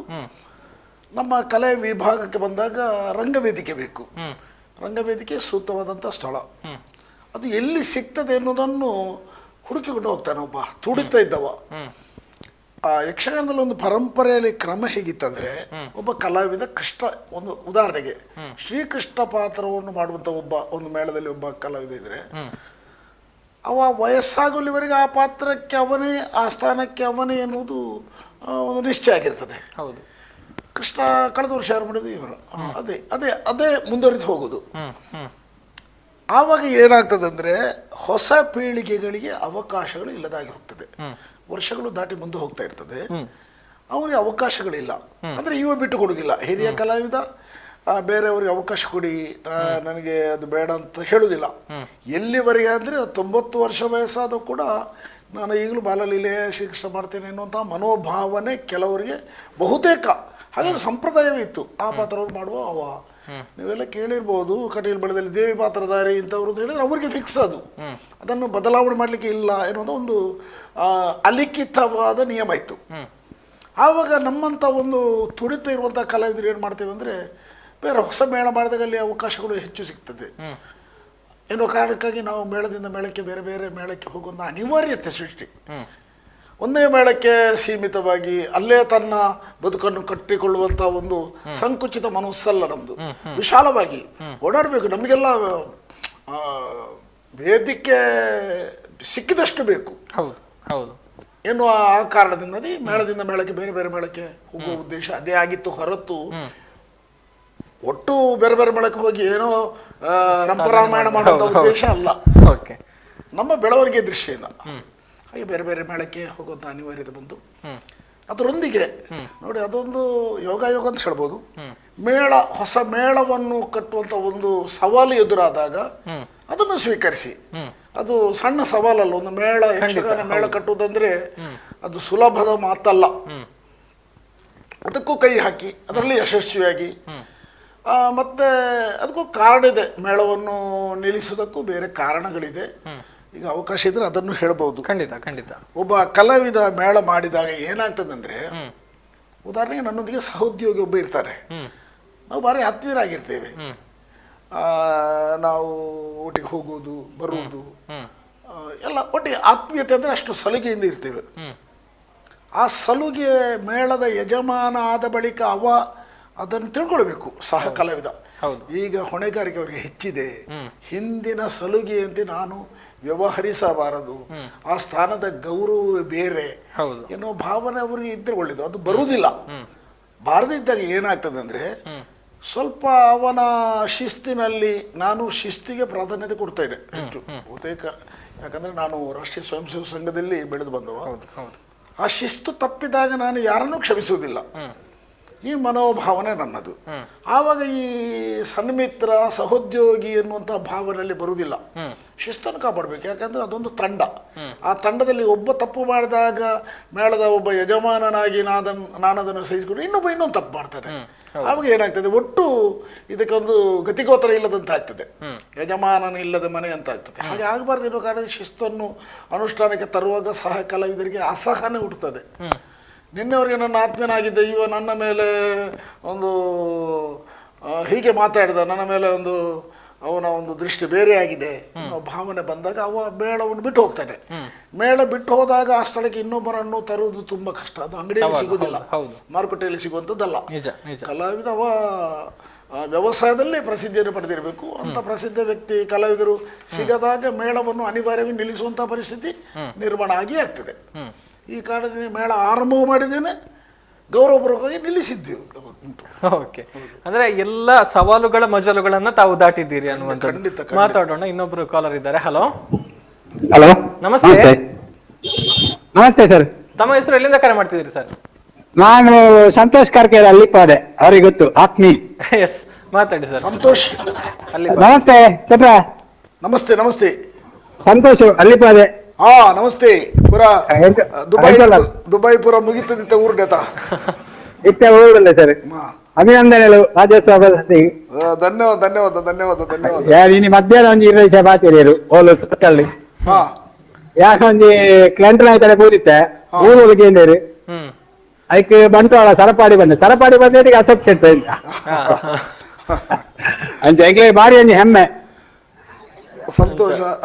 ಅದೇ ಎಂಗಳೊಂಜಿ ಊರ್ದ ಪುದಾರ ಬಂಡಿಗೆ ರಪ್ಪ ಚಟ್ರೆ ಅಶೋಕ್ ಶೆಟ್ರು ಬಂದ್ರೆ ಅದೇ ನಿಕ್ಕಲು ಹೆಮ್ಮೆ ಪಡಪುಡ ರೀತಿಡಿ ಎನ್ನ ಬದುಕಿ ಇನಿಮುಟ್ಟ ನಡತದ ಬತ್ತನೆ ಒಲ್ಪಲ ಪುದರ್ ಬಣ್ಣಗ ಆನ ಊರ್ದೇನ ಅಂದ್ ಪಣಪುಣ ಆ ಕೀಳು ಅರಿಮೆದ ಭಾವನೆ ಬರದಿಲೆಕ ನಿಕ್ಕಲೆಗಲ ಎನ್ನ ಪುದರ್ ಬಣ್ಣಲ್ ಬಂಜಿ ಗೌರವ ತಿಕ್ಕಲೆಕ ಪ್ರತಿ ಕ್ಷೇತ್ರಯಾನೆ ಎನ್ನ ಗೌರವನೆಯನ್ನು ಉರಿತದ ಬರ್ತದೆ. ನಿಕ್ಕ ಮಾತ ಕಾರಣ ನೇರವಾದ ಪಣಪೆ ರಾಷ್ಟ್ರೀಯ ಸ್ವಯಂ ಸೇವಕ ಸಂಘ RSS ಐನ ಶಿಕ್ಷಣನೇ ನಿಕ್ಕ ಪ್ರಧಾನ ಅಲಬೊಕ್ಕ ಎನ್ನ ಪುಟ್ಟದು ಬಲತ್ತದ ಬತ್ತನಂಚಿನ ಇಲ್ಲದ ಸಂಸ್ಕಾರವು ನಮ್ಮ ಬಾಲ್ಯಡು ಸರಿಯಾದ ಸಂಸ್ಕಾರ ಜೋಕಳಿ ಕೊರ್ನ ಎಡ್ಡ ರೀತಿಯ ಸಮಾಜಡು ತೋಜಿದ ಬರೇ ಸಾಧ್ಯತೆ ಉಂಟು. ನಮ್ಮ ಬದುಕಲ್ಲಿ ಒಂಜಿ ಶಿಸ್ತು ಇಂಚಿನ ಮಾತ ಮೈಗೂಡ್ದು ಬರ್ಪುಂಡು ಪಣ್ಪುಣಕ್ಕೆ ಹಣ ನಿದರ್ಶನ ಪಣ್ಪುಂಡಿ ಎಂಕ ಮೈಗೂಡ್ದು ಬರ್ತಾ ಇದೆ. ಆ ಕಾರಣದಾದ್ರೆ ಆ ಗೌರವ ಪ್ರಕಾರ ಎನ್ನ ಬದುಕಿ ನಡತೊಂದುಲ್ಲೆ. ಸಂತೋಷ ನಿಖಿಲ ಮಾತ ಶುಭ. ನನಾತ್ ಇರ್ನ ಸೇವೆ ಸಮಾಜಕ್ಕೆ ಬೋಡು ಖಂಡಿತ ಉಸಿರಿತ್ತರಣೆ ಬಿಟ್ಟ ಎನ್ನ ಬದುಕು ಅಂಚಂದೆ ಮನಸ್ಸು ತೀರ್ಮಾನ ಉಂಟು ನಿಖಿಲ ಆಶೀರ್ವಾದ ಮಾರ್ಗದರ್ಶನ ನೋಡಿ ಎಂಕುಲು ಪೋಂದುಲ್ಲ ಇತ್ನೆಟಲ ಖಂಡಿತ ನಿಖಿಲ ಗೌರವದೆ ಅಂತ ನನಾತೆ ಗೌರವ ತಿಕ್ಕ ನಮ್ಮ ಊರು ಕೇಳಲಿಲ್ಲ. ಖಂಡಿತ ಧನ್ಯವಾದ ಥ್ಯಾಂಕ್ ಯು ಸರ್. ನಮಸ್ತೆ ಸಿದ್ದಿ ಚಾನಲ್ ದಾರಿಗಳ ಥ್ಯಾಂಕ್ ಯು. ಮಾತಾಡೋಣ. ಬಹುಶಃ ಸರಪಾಡಿಯ ಹೆಸರಿನಿಂದ ಗುರುತಿಸಿಕೊಳ್ಳುವಷ್ಟರ ಮಟ್ಟಿಗೆ ಅಶೋಕ್ ಶೆಟ್ಟಿ ಅವರ ಸಾಧನೆ ಇಲ್ಲಿ ಮುಂದುವರೆದಿದೆ ಅನ್ನುವಂಥದ್ದು. ಮುಂದುವರಿಸ್ತಾ ಈಗ ತಿರುಗಾಟದ ಬಗ್ಗೆ ಹೇಳ್ತಾ ಇದ್ದಾರೆ. ಅದರ ಜೊತೆಗೆ ತಾವು ಮರೆಯಲಾಗದಂತಹ ಕಲಾವಿದರು, ಅವರ ಒಂದು ಒಡನಾಟ, ಅದನ್ನೊಮ್ಮೆ ನೆನಪಿಸಿಕೊಳ್ಳೋದಿದ್ರೆ ಈ ಒಂದು ತಮ್ಮ ಅಷ್ಟು ಯಕ್ಷ ಸೇವೆಯ ಒಂದು ಪಯಣವನ್ನ ತಿರುಗಿ ನೋಡಿದಾಗ ನೋಡಿ, ಕಲಾಕ್ಷೇತ್ರದಲ್ಲಿ ದೊಡ್ಡ ಸಾಧಕರಿದ್ದಾರೆ. ಹೌದು. ಕೆಲವರು ಈ ಎಲೆಬರೆ ಕಾಯಿಯಂತೆ ಅವರ ಪ್ರತಿಭೆ ಅನಾವರಣ ಆಗುವುದಿಲ್ಲ. ಕಾರಣ ಅವರಲ್ಲಿ ಒಂದು ಕಪ್ಪು ಚುಕ್ಕೆ ಏನೋ ಇರಬಹುದು, ಆ ಕಾರಣದಿಂದ ಆಗಿರಲೂಬಹುದು. ಮತ್ತೆ ನಾನು ನೆನಪು ಮಾಡಿಕೊಳ್ಳುವಂಥ ಕಲಾವಿದರ ಪಟ್ಟಿಯಲ್ಲಿ ಅದು ಪಟ್ಟಿ ತುಂಬಾ ದೊಡ್ಡದಿರಬಹುದು.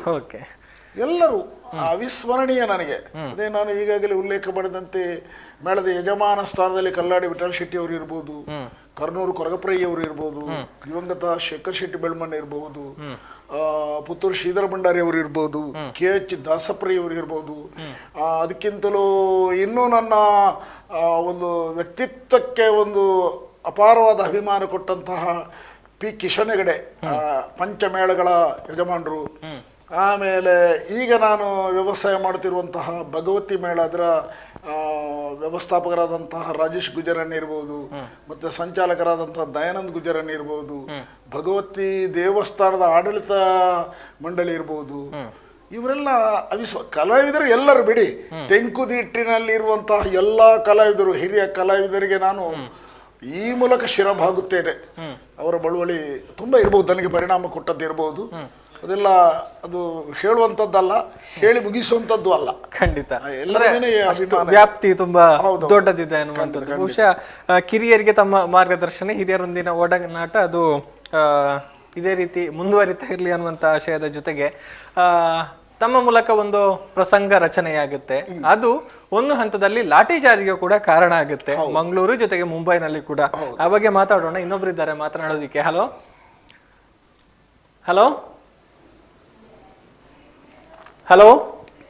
ಓಕೆ, ಆ ಕಾಲ್ ಡಿಸ್ಕನೆಕ್ಟ್ ಆಗಿದೆ. ಮುಂದುವರಿಸೋಣ. ಇದು ಆ ಒಂದು ಸನ್ನಿವೇಶವನ್ನು ನೆನಪು ಮಾಡಿಕೊಳ್ಳೋದಿದ್ರೆ ಬಹುಶಃ ತುಳು ಪ್ರಸಂಗದಲ್ಲಿ ಒಂದು ಸಂಚಲನವನ್ನ ಹುಟ್ಟು ಹಾಕಿದಂತ ಪ್ರಸಂಗ ತಮ್ಮದು ಸರಪಾಡಿದ ಸರ್ಪೆ ಅಲ್ಲ. ಪ್ರಸಂಗ ಮೊದಲು ಕಾಡ ಬಲ್ಲಿಗೆ ಇರ್ಬೋದು, ಇವರು ಅನಂತರ ಮಂಗಡಿ ಅವರು ರಚನೆ ಮಾಡಿದ್ದು. ಆಮೇಲೆ ಡಿ ಮನೋಹರ್ ಕುಮಾರ್ ಅವರಿಗೆ ತುಂಬಾ ಪ್ರಯೋಗಗಳಾಗಿದೆ. ಪರಕದ ಬಿಗಾರ ಇರ್ಬೋದು. ಸರಪಾಡಿದ ಸರ್ಪೆ ಎನ್ನುವುದು ಆವಾಗ ನಾನು ರಂಗದಲ್ಲಿ ಮಿಂಚುತ್ತಿರುವ ಸಂದರ್ಭ, ಹೊಂತಕ್ಕಾರಿ ಸಂದರ್ಭ, ಯೌವನದ ಹೊಸ್ತಿಲು, ಮತ್ತೆ ಆ ಪ್ರಸಂಗದ ನಡೆ, ಇದರಲ್ಲಿ ಏನುಂಟು ಕೆಲವರಿಗೆ ಕುತೂಹಲ ಇತ್ತು. ಸರಪಡಿ ಅಶೋಕ್ ಶೆಟ್ಟಿ ಅವರು ಬರೆದ ಪ್ರಸಂಗ ಹೇಗಿರ್ಬೋದು ಎನ್ನುವಂಥ ಕುತೂಹಲವೂ ಇರಬಹುದು. ಎಲ್ಲ ಕಾರಣ ಮಂಗಳೂರು ಪುರಭವನದಲ್ಲಿ ಪ್ರಪ್ರಥಮ ಬಾರಿಗೆ ಅದು ಟಿಕೆಟಿನ ಯಕ್ಷಗಾನ ಪ್ರದರ್ಶನ. ಪ್ರಚಾರವು ಸ್ವಲ್ಪ ಸಿಕ್ಕಿತ್ತು. ಮಡಿಕೇರಿ ಆ ಕಡೆಯಿಂದ ವಿರಾಜಪೇಟೆಯಿಂದ ಕೂಡ ಬಂದಿದ್ದಾರೆ ಆಟಕ್ಕೆ ಮಂಗಳೂರು ಪುರಭವನ. ಬಂದಾಗ ಇಲ್ಲಿ ಟಿಕೆಟ್ ಎಲ್ಲ ಸಿಗಲಿಲ್ಲ. ಅಂದರೆ ಆವಾಗಲೇ ಹಾಲ್ ತುಂಬ ಆಗಿದೆ, ಭರ್ತಿಯಾಗಿದೆ. ಟಿಕೆಟಿಗಾಗಿ 100 ರೂಪಾಯಿಯ ಟಿಕೆಟನ್ನು ಮೊದಲು ಪಡ್ಕೊಂಡವರು 500 ರೂಪಾಯಿಗೆ ಮಾರಾಟ ಮಾಡಿದ್ದಾರೆ ಅಲ್ಲಿ. ಮತ್ತು ನೂಕುನುಗ್ಗಲು ಹೆಚ್ಚಾಯಿತು. ಪೊಲೀಸರವರು ಕರೆ ಮಾಡಿ ಬಂದರು, ವ್ಯಾನ್ನಲ್ಲಿ ಬಂದು ಲಾಠಿ ಚಾರ್ಜ್ ಮಾಡಿ ಅವರನ್ನು ಓಡಿಸಿದರು. ಅಷ್ಟು ಜನಜಂಗುಲಿ. ಅದು ಒಂದು ಮಂಗಳೂರಿನ ಪುರಭವನದ ಇತಿಹಾಸದಲ್ಲಿ ಅದೊಂದು ದಾಖಲಾರ್ಹವಾದಂತಹ ಪ್ರದರ್ಶನ. ಆಮೇಲೆ ಮುಂಬೈಯಲ್ಲೊಂದು ಪ್ರದರ್ಶನ ಆಯಿತು, ಹಾಗೆ ಪ್ರಥಮ ಪ್ರದರ್ಶನ. ಇಲ್ಲಿಯ ಸುದ್ದಿ ಅಲ್ಲಿಗೂ ತಲುಪಿಯೋ ಏನೋ, ಅಲ್ಲಿ ಕೂಡ ಹಾಗೆ ಆಯಿತು. ಮತ್ತೆ ಲಾಠಿ ಚಾರ್ಜ್ ಮಾಡಿ ಓಡಿಸಿದ್ರು ಅಂತ 1-2 ಪ್ರದರ್ಶನ ಆಗಿದೆ. ಇದು ಬೆಂಗಳೂರು ದೂರದರ್ಶನದಲ್ಲಿ ಕೂಡ ಸರಪಾಡಿ ಸರ್ಪೆ ಎನ್ನುವಂತಹ ಒಂದು ಭಾಗ ಮಾತ್ರ, ಪೌರಾಣಿಕ ಹಿನ್ನೆಲೆ ಇರುವಂತಹ ಒಂದು ಭಾಗ, ಒಂದು ಅರ್ಧ ಗಂಟೆದ್ದು. ಅದಕ್ಕೂ ಕೂಡ ಅದು ಪದೇ ಅದು ಯಾಕೆ ಹಾಕ್ತಿದ್ರು ಗೊತ್ತಿಲ್ಲ. ಪದೇ ಪದೇ ಹಾಕ್ತಾ ಇದ್ರು. ಅಂದ್ರೆ ಅದಕ್ಕೆ ಒಂದ್ಸಲ ಕೇಳಿದೆ ನಾನು ಒಬ್ಬರಿಗೆ ಕರೆ ಮಾಡಿ, ಯಾಕೆ ನೀವು ಅದನ್ನೇ ಹಾಕ್ತಾ ಇದ್ದೀರಿ, ಅದಕ್ಕೆ ತುಂಬಾ ಬೇಡಿಕೆ ಉಂಟು ಬರ್ರಿ, ತುಂಬಾ ಕಡೆಯಿಂದ ಫೋನ್ ಎಲ್ಲ ಬರ್ತಾ ಇದೆ, ಅದಕ್ಕಾಗಿ ಅದನ್ನೇ ನಾವು ಹಾಕ್ತಾ ಇದ್ದೇವೆ. ಬೇಡಿಕೆ ಇದೆ. ಹೌದು, ಅದೆಲ್ಲ ಕೇಳಿದಾಗ ಸಂತೋಷ ಆಗ್ತದೆ. ಓಕೆ, ಬಹುಶಃ ತಾವು ಹೇಳಿದಂತಹ ಒಂದು ಮಾತು ಆ ಪುರಭವನದ ವಿಚಾರ. ಹಿಂದೆಲ್ಲ ಒಬ್ಬ ಯಕ್ಷಗಾನ ಕಲಾವಿದನಿಗೆ ಪುರಭವನದಲ್ಲಿ ಒಂದು ಪ್ರದರ್ಶನ ಸಿಕ್ಕಿದೆ ಅಂತ ಹೇಳಿದ್ರೆ ಅದು ಒಂದು ಮೈಲಿಗಲ್ಲು ಅನ್ನುವಂತ ಒಂದು ಭಾವನೆ ಇತ್ತು. ಈಗ ಈ ರಾಜ್ಯ ಪ್ರಶಸ್ತಿ, ಜಿಲ್ಲಾ ಪ್ರಶಸ್ತಿಗಳೆಲ್ಲ ಸಿಗ್ತಾ ಉಂಟಲ್ಲ, ಜಿಲ್ಲಾ ಪ್ರಶಸ್ತಿ ಸಿಕ್ಕಿದಷ್ಟೇ ಗೌರವ, ಪುರಭವನದಲ್ಲಿ ಒಂದು ವೇಷ ಮಾಡಲಿಕ್ಕೆ ಒಬ್ಬರಿಗೆ ಅವಕಾಶ ಸಿಕ್ಕಿದ್ರೆ ಈಗಿನ ಜಿಲ್ಲಾ ಪ್ರಶಸ್ತಿ ಸಿಕ್ಕಿದಷ್ಟೇ ಸಂತೋಷ ಆಗ್ತಿತ್ತು ಕಲಾವಿದರಿಗೆ. ಒಂದು ಬಾರಿ ಅವ ಪುರಭವನದ ಪ್ರದರ್ಶನದಲ್ಲಿ ಜನರಿಗೆ ಓ ಅಂತ ಹೇಳುವಷ್ಟು ಅವ ಅಭಿವ್ಯಕ್ತಗೊಳಿಸಿದ್ರೆ, ಪ್ರದರ್ಶನ ಮಾಡಿದ್ರೆ, ಅವನ ಕಲಾ ಪ್ರತಿಭೆಯಲ್ಲಿ ಅನಾವರಣ ಆದ್ರೆ ಅವ ಮುಂದಕ್ಕೆ ಅಲ್ಲಿಗೆ ಶಾಶ್ವತ ಕಲಾವಿದ. ಹೌದು, ಅಂದ್ರೆ ಅಲ್ಲಿ ಬರುವ ಪ್ರೇಕ್ಷಕರೇ ಬೇರೆ ಬೇರೆ ವಿಭಾಗದಿಂದ ಬೇರೆ ಬೇರೆ ಊರಿಂದ ಬರ್ತಾರೆ. ಮಂಗಳೂರ ಪುರಭವನ ಅಂದ್ರೆ ಅಷ್ಟು ಅಚ್ಚುಕಟ್ಟು ಆಯ್ದ ಕಲಾವಿದರಲ್ಲಿಗೆ ಕರೆಸುವುದು. ಅಲ್ಲಿ ಒಬ್ಬ ಪ್ರತಿ ಕಲಾವಿದ ತನ್ನ ಪ್ರತಿಭೆಯನ್ನು ತೋರಿಸೋದಕ್ಕಾಗಿ ಸರ್ವಶಕ್ತಿಯನ್ನು ಉಪಯೋಗ ಮಾಡ್ತಾರೆ ಪುರಭವನದ ಒಂದು ಯಕ್ಷಗಾನದಲ್ಲಿ. ಹಾಗಿತ್ತು ಆ ಕಾಲ. ಈಗೆಲ್ಲದೆಲ್ಲ ಬಿಡಿ. ಆ ಬದಲಾವಣೆಯ ಬಗ್ಗೆ ಕೂಡ ಮಾತಾಡೋದಕ್ಕೀಗ ಇನ್ನೊಬ್ರು ಕಾಯ್ತಾ ಇದ್ದಾರೆ. ಹಲೋ ನಮಸ್ತೆ ಸರ್. ನಮಸ್ತೆ, ನಾನು ಸಂಜೀವ ನಾಯ್ಕ್ ಅಂತ.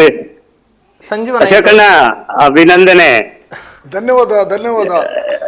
ತೋಟಗಾರಿಕೆದ ತೋಟಗಾರಿಕೆ ಅಧಿಕಾರಿ ಸಾವಯವ ಕೃಷಿ ವಿಜಯ.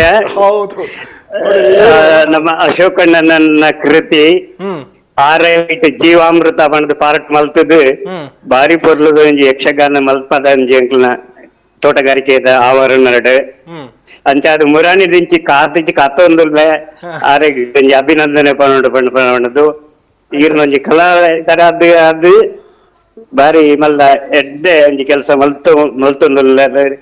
ದೇವೇರಿರೆಗ್ ನನಲ ಕಲಾ ಸೇವೆ ಮಲ್ಪನ ಅಂಚಿ ಶಕ್ತಿ ಕೊರಡು ಸರ್.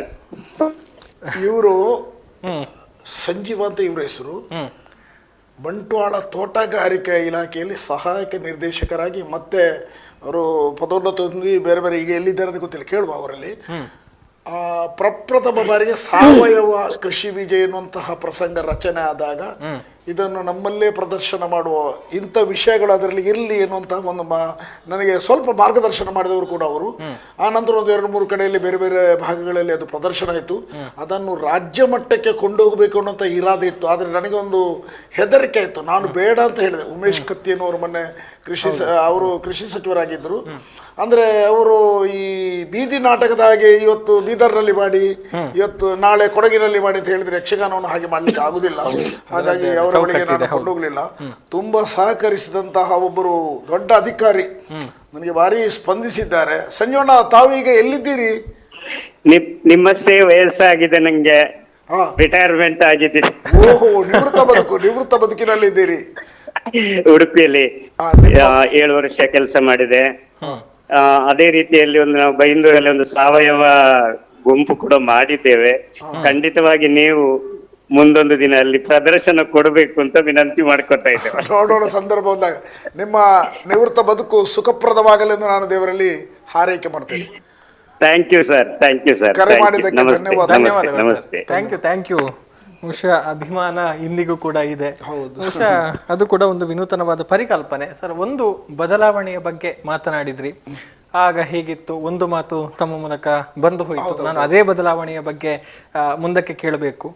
ಏನನ್ಸುತ್ತೆ, ಹಿಂದಿನ ನಿಮ್ಮ ಅಥವಾ ತಾವು ಒಂದು ಆರಂಭಿಕ ಹಂತದಲ್ಲಿದ್ದಾಗಿನ ಆ ಒಂದು ಯಕ್ಷಗಾನದ ವೈಭವಕ್ಕೂ ಈಗಿನ ಒಂದು ಬದಲಾವಣೆಗೂ ಏನು ಹೇಳ್ತೀರಿ?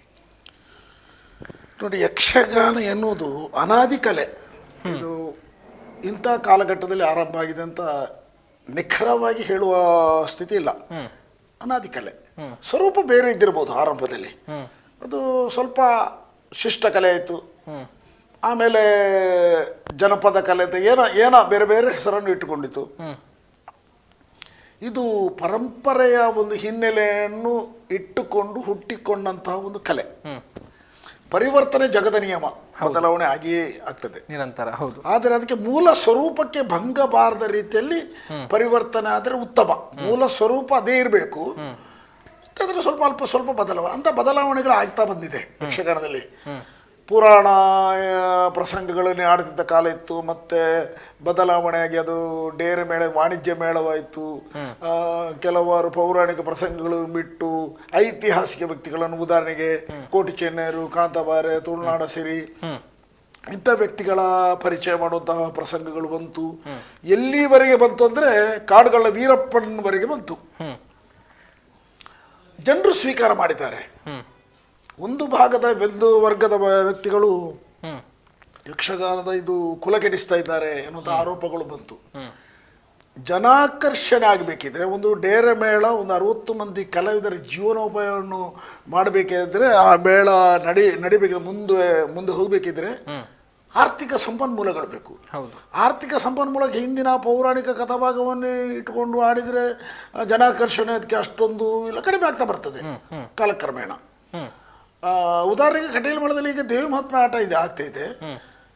ಆ ಆಟ ಆಡಿಸುವವನೊಂದು ಕರೆಗೋಸ್ಕರ ದೇವರ ಪ್ರಸಾದವನ್ನು ಸ್ವೀಕರಿಸಾಗ ಬರ್ತಾರೆ. ಒಂದು 12 ಮಹಿಷಾಸುರರ ವಧೆಯಾಗಿ ಅವ್ರು ಮನೆಗೆ ಹೋಗ್ತಾರೆ. ಬೆಳಗಿನ ಹೊತ್ತಿನಲ್ಲಿ ಪ್ರೇಕ್ಷಕರ ಸಂಖ್ಯೆ ಅಪರೂಪದಲ್ಲಿ ಕೆಲವು ಕಡೆಯಲ್ಲಿ ಇರ್ಬೋದು, ಅಲ್ಪ ಸ್ವಲ್ಪ. ಹಾಗೆ ಬದಲಾವಣೆ ಆಗ್ತಾ ಬಂದು ಜನರು ಸ್ವೀಕಾರ ಮಾಡಿದ್ದಾರೆ. ಅದನ್ನು ನಾವು ತಪ್ಪು ಅಪರಾಧ ಅಂತ ಹೇಳಲಿಕ್ಕೆ ಬರುವುದಿಲ್ಲ. ಅಭಿರುಚಿಗೆ ಅನುಗುಣವಾಗಿ ಅದಕ್ಕೂ ನನಗೂ ಕೂಡ ಅದರ ಬಗ್ಗೆ ಒಂದು ಪಶ್ಚಾತ್ತಾಪ ಇದೆ. ಯಕ್ಷಗಾನ ಅದು ಮೂಲ ಸ್ವರೂಪದಲ್ಲಿ ಇದ್ದರೆ ಒಳ್ಳೆಯದು ಎನ್ನುವುದಕ್ಕೆ ಕೆಲವು ಸಂದರ್ಭಗಳಲ್ಲಿ ನಾನು ಅದನ್ನು ಉಲ್ಲೇಖ ಮಾಡಿದ್ದೇನೆ. ಈಗ ಕೇರಳದಲ್ಲಿ ಒಂದು ಇದಿದೆ, ಯಾವುದು ಕಲಾಮಂಡಲಂ ಅಂದರೆ ಅವರ ಕಥಕ್ಕಳಿ, ಅಲ್ಲಿಗೆ ಕಲೆಗೆ ಸಂಬಂಧಪಟ್ಟದ್ದು ಪೂರ್ಣವಾಗಿ ಅಲ್ಲಿ ಒಂದೇ ಕಡೆಯಲ್ಲಿ ಅದು ತರಬೇತಿ ಕೊಡುವಂಥದ್ದು, ಪ್ರದರ್ಶನ ಮಾಡುವಂಥದ್ದು, ಎಲ್ಲ ಒಂದು ಶಾಲೆ ಹಾಗೆ, ಅದರದ್ದೇ ಒಂದು ಯೂನಿವರ್ಸಿಟಿ ಹಾಗೆ. ಅಂಥದ್ದು ನಮ್ಮ ಕರ್ನಾಟಕದಲ್ಲಿ ಕೂಡ ಯಕ್ಷಗಾನಕ್ಕೆ ಮಾಡಬೇಕು ಎನ್ನುವಂಥ ಬೇಡಿಕೆಯನ್ನು ಈ ಮೊದಲೇ ಒಂದು ನಮ್ಮ ಬಂಟ್ವಾಳದ ಶಾಸಕರು ರಮಣತ್ರಯವರು, ಅವರು ಕೂಡ ಯಕ್ಷಗಾನ ಒಬ್ಬರು ಅಭಿಮಾನಿ ಹವ್ಯಾಸಿ ಕಲಾವಿದರು ಕೂಡ ಅವರಲ್ಲಿ ಬೇಡಿಕೆ ಮಂಡಿಸಿದ್ದೆ. ಕೇರಳದ ಕಲಾಮಂಡಲಂ ಇದ್ದ ಹಾಗೆ ಇಲ್ಲೊಂದು ಮಾಡೋದಕ್ಕೆ ನೀವು ಮನಸ್ಸು ಮಾಡಬೇಕು ಅಂತ. ರಾಜಕಾರಣಿಗಳಿಗೆ ಇಚ್ಛಾಶಕ್ತಿ ಬೇಕು. ಈಗ ಏನು ಮಾಡೋದಿದ್ರೆ ಅವ್ರಿಗೆ ಇಚ್ಛಾಶಕ್ತಿ, ಮಾಡಲೇಬೇಕೆನ್ನುವುದು ಇಚ್ಛಾಶಕ್ತಿ ಇದ್ದರೆ ಅದನ್ನು ಮಾಡ್ಬೋದು, ಇನ್ನೂ ಮಾಡೋದಕ್ಕೆ ಅವಕಾಶ ಇದೆ. ಈಗಿನ ಸರ್ಕಾರ ಅದಕ್ಕೇನು ಹೊರತಾಗಿಲ್ಲ, ಮಾಡಬಹುದು. ಅವರಿಗೆ ಮನಸ್ಸು ಬೇಕು. ಮಾಡಿಸುವವರಿಗೆ ಮನಸ್ಸಿದ್ರೆ ಮಾಡುವವರು ಇದ್ದಾರೆ, ಮಾಡಬಹುದು, ಮಾಡಬೇಕೆನ್ನುವಂಥ ಬೇಡಿಕೆ ಈಗಲೂ ಇದೆ ನನ್ನದು. ಆಗಬೇಕು ಅನ್ನೋದು ಆಶಯ. ಹೌದು.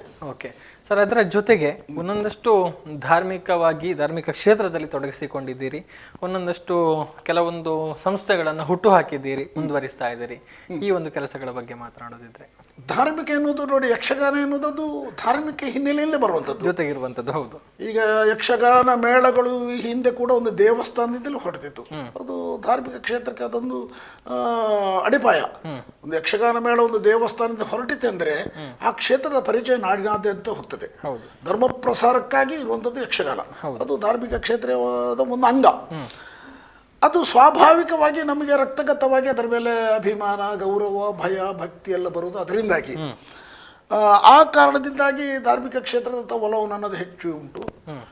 ಸಂಘಟನಾತ್ಮಕವಾಗಿ ವಿಶ್ವ ಹಿಂದೂ ಪರಿಷತ್ ಕೂಡ ಎಲ್ಲ ನೆನಪು ಮಾಡಬೇಕಾಗ್ತದೆ ಈ ಸಂದರ್ಭ. ನಾನು ವಿಶ್ವ ಹಿಂದೂ ಪರಿಷತ್ತಿನ ಒಂದು ಸಂಘಟನೆಯ ಜವಾಬ್ದಾರಿ ತಗೊಂಡು ಇಲ್ಲಿ ದಂಬೆಕಾನ ಸದಾಶಿವರಯ್ಯವರು, ಹೌದು, ಅವರು ಪುತ್ತೂರು ಜಿಲ್ಲಾ ವಿಶ್ವ ಹಿಂದೂ ಪರಿಷತ್ ಅಧ್ಯಕ್ಷರಾಗಿದ್ದಾಗ ನಮ್ಮೂರು ಸರಪಾಡಿಗೆ ಬಂದಾಗ ಅಲ್ಲಿ ಪ್ರಥಮ ಮೀಟಿಂಗಿನಲ್ಲಿ ಸರಪಾಡಿ ಅಶೋಕ್ ಶೆಟ್ಟಿ ಅವರು ಈ ಗ್ರಾಮದಲ್ಲಿ ವಿಶ್ವ ಹಿಂದೂ ಪರಿಷತ್ ಅಧ್ಯಕ್ಷರಾಗೋದಕ್ಕೆ ಸೂಕ್ತ ವ್ಯಕ್ತಿ ಅಂತ ಅವರು ಅಲ್ಲಿ ಘೋಷಣೆಯೇ ಮಾಡಿದರು.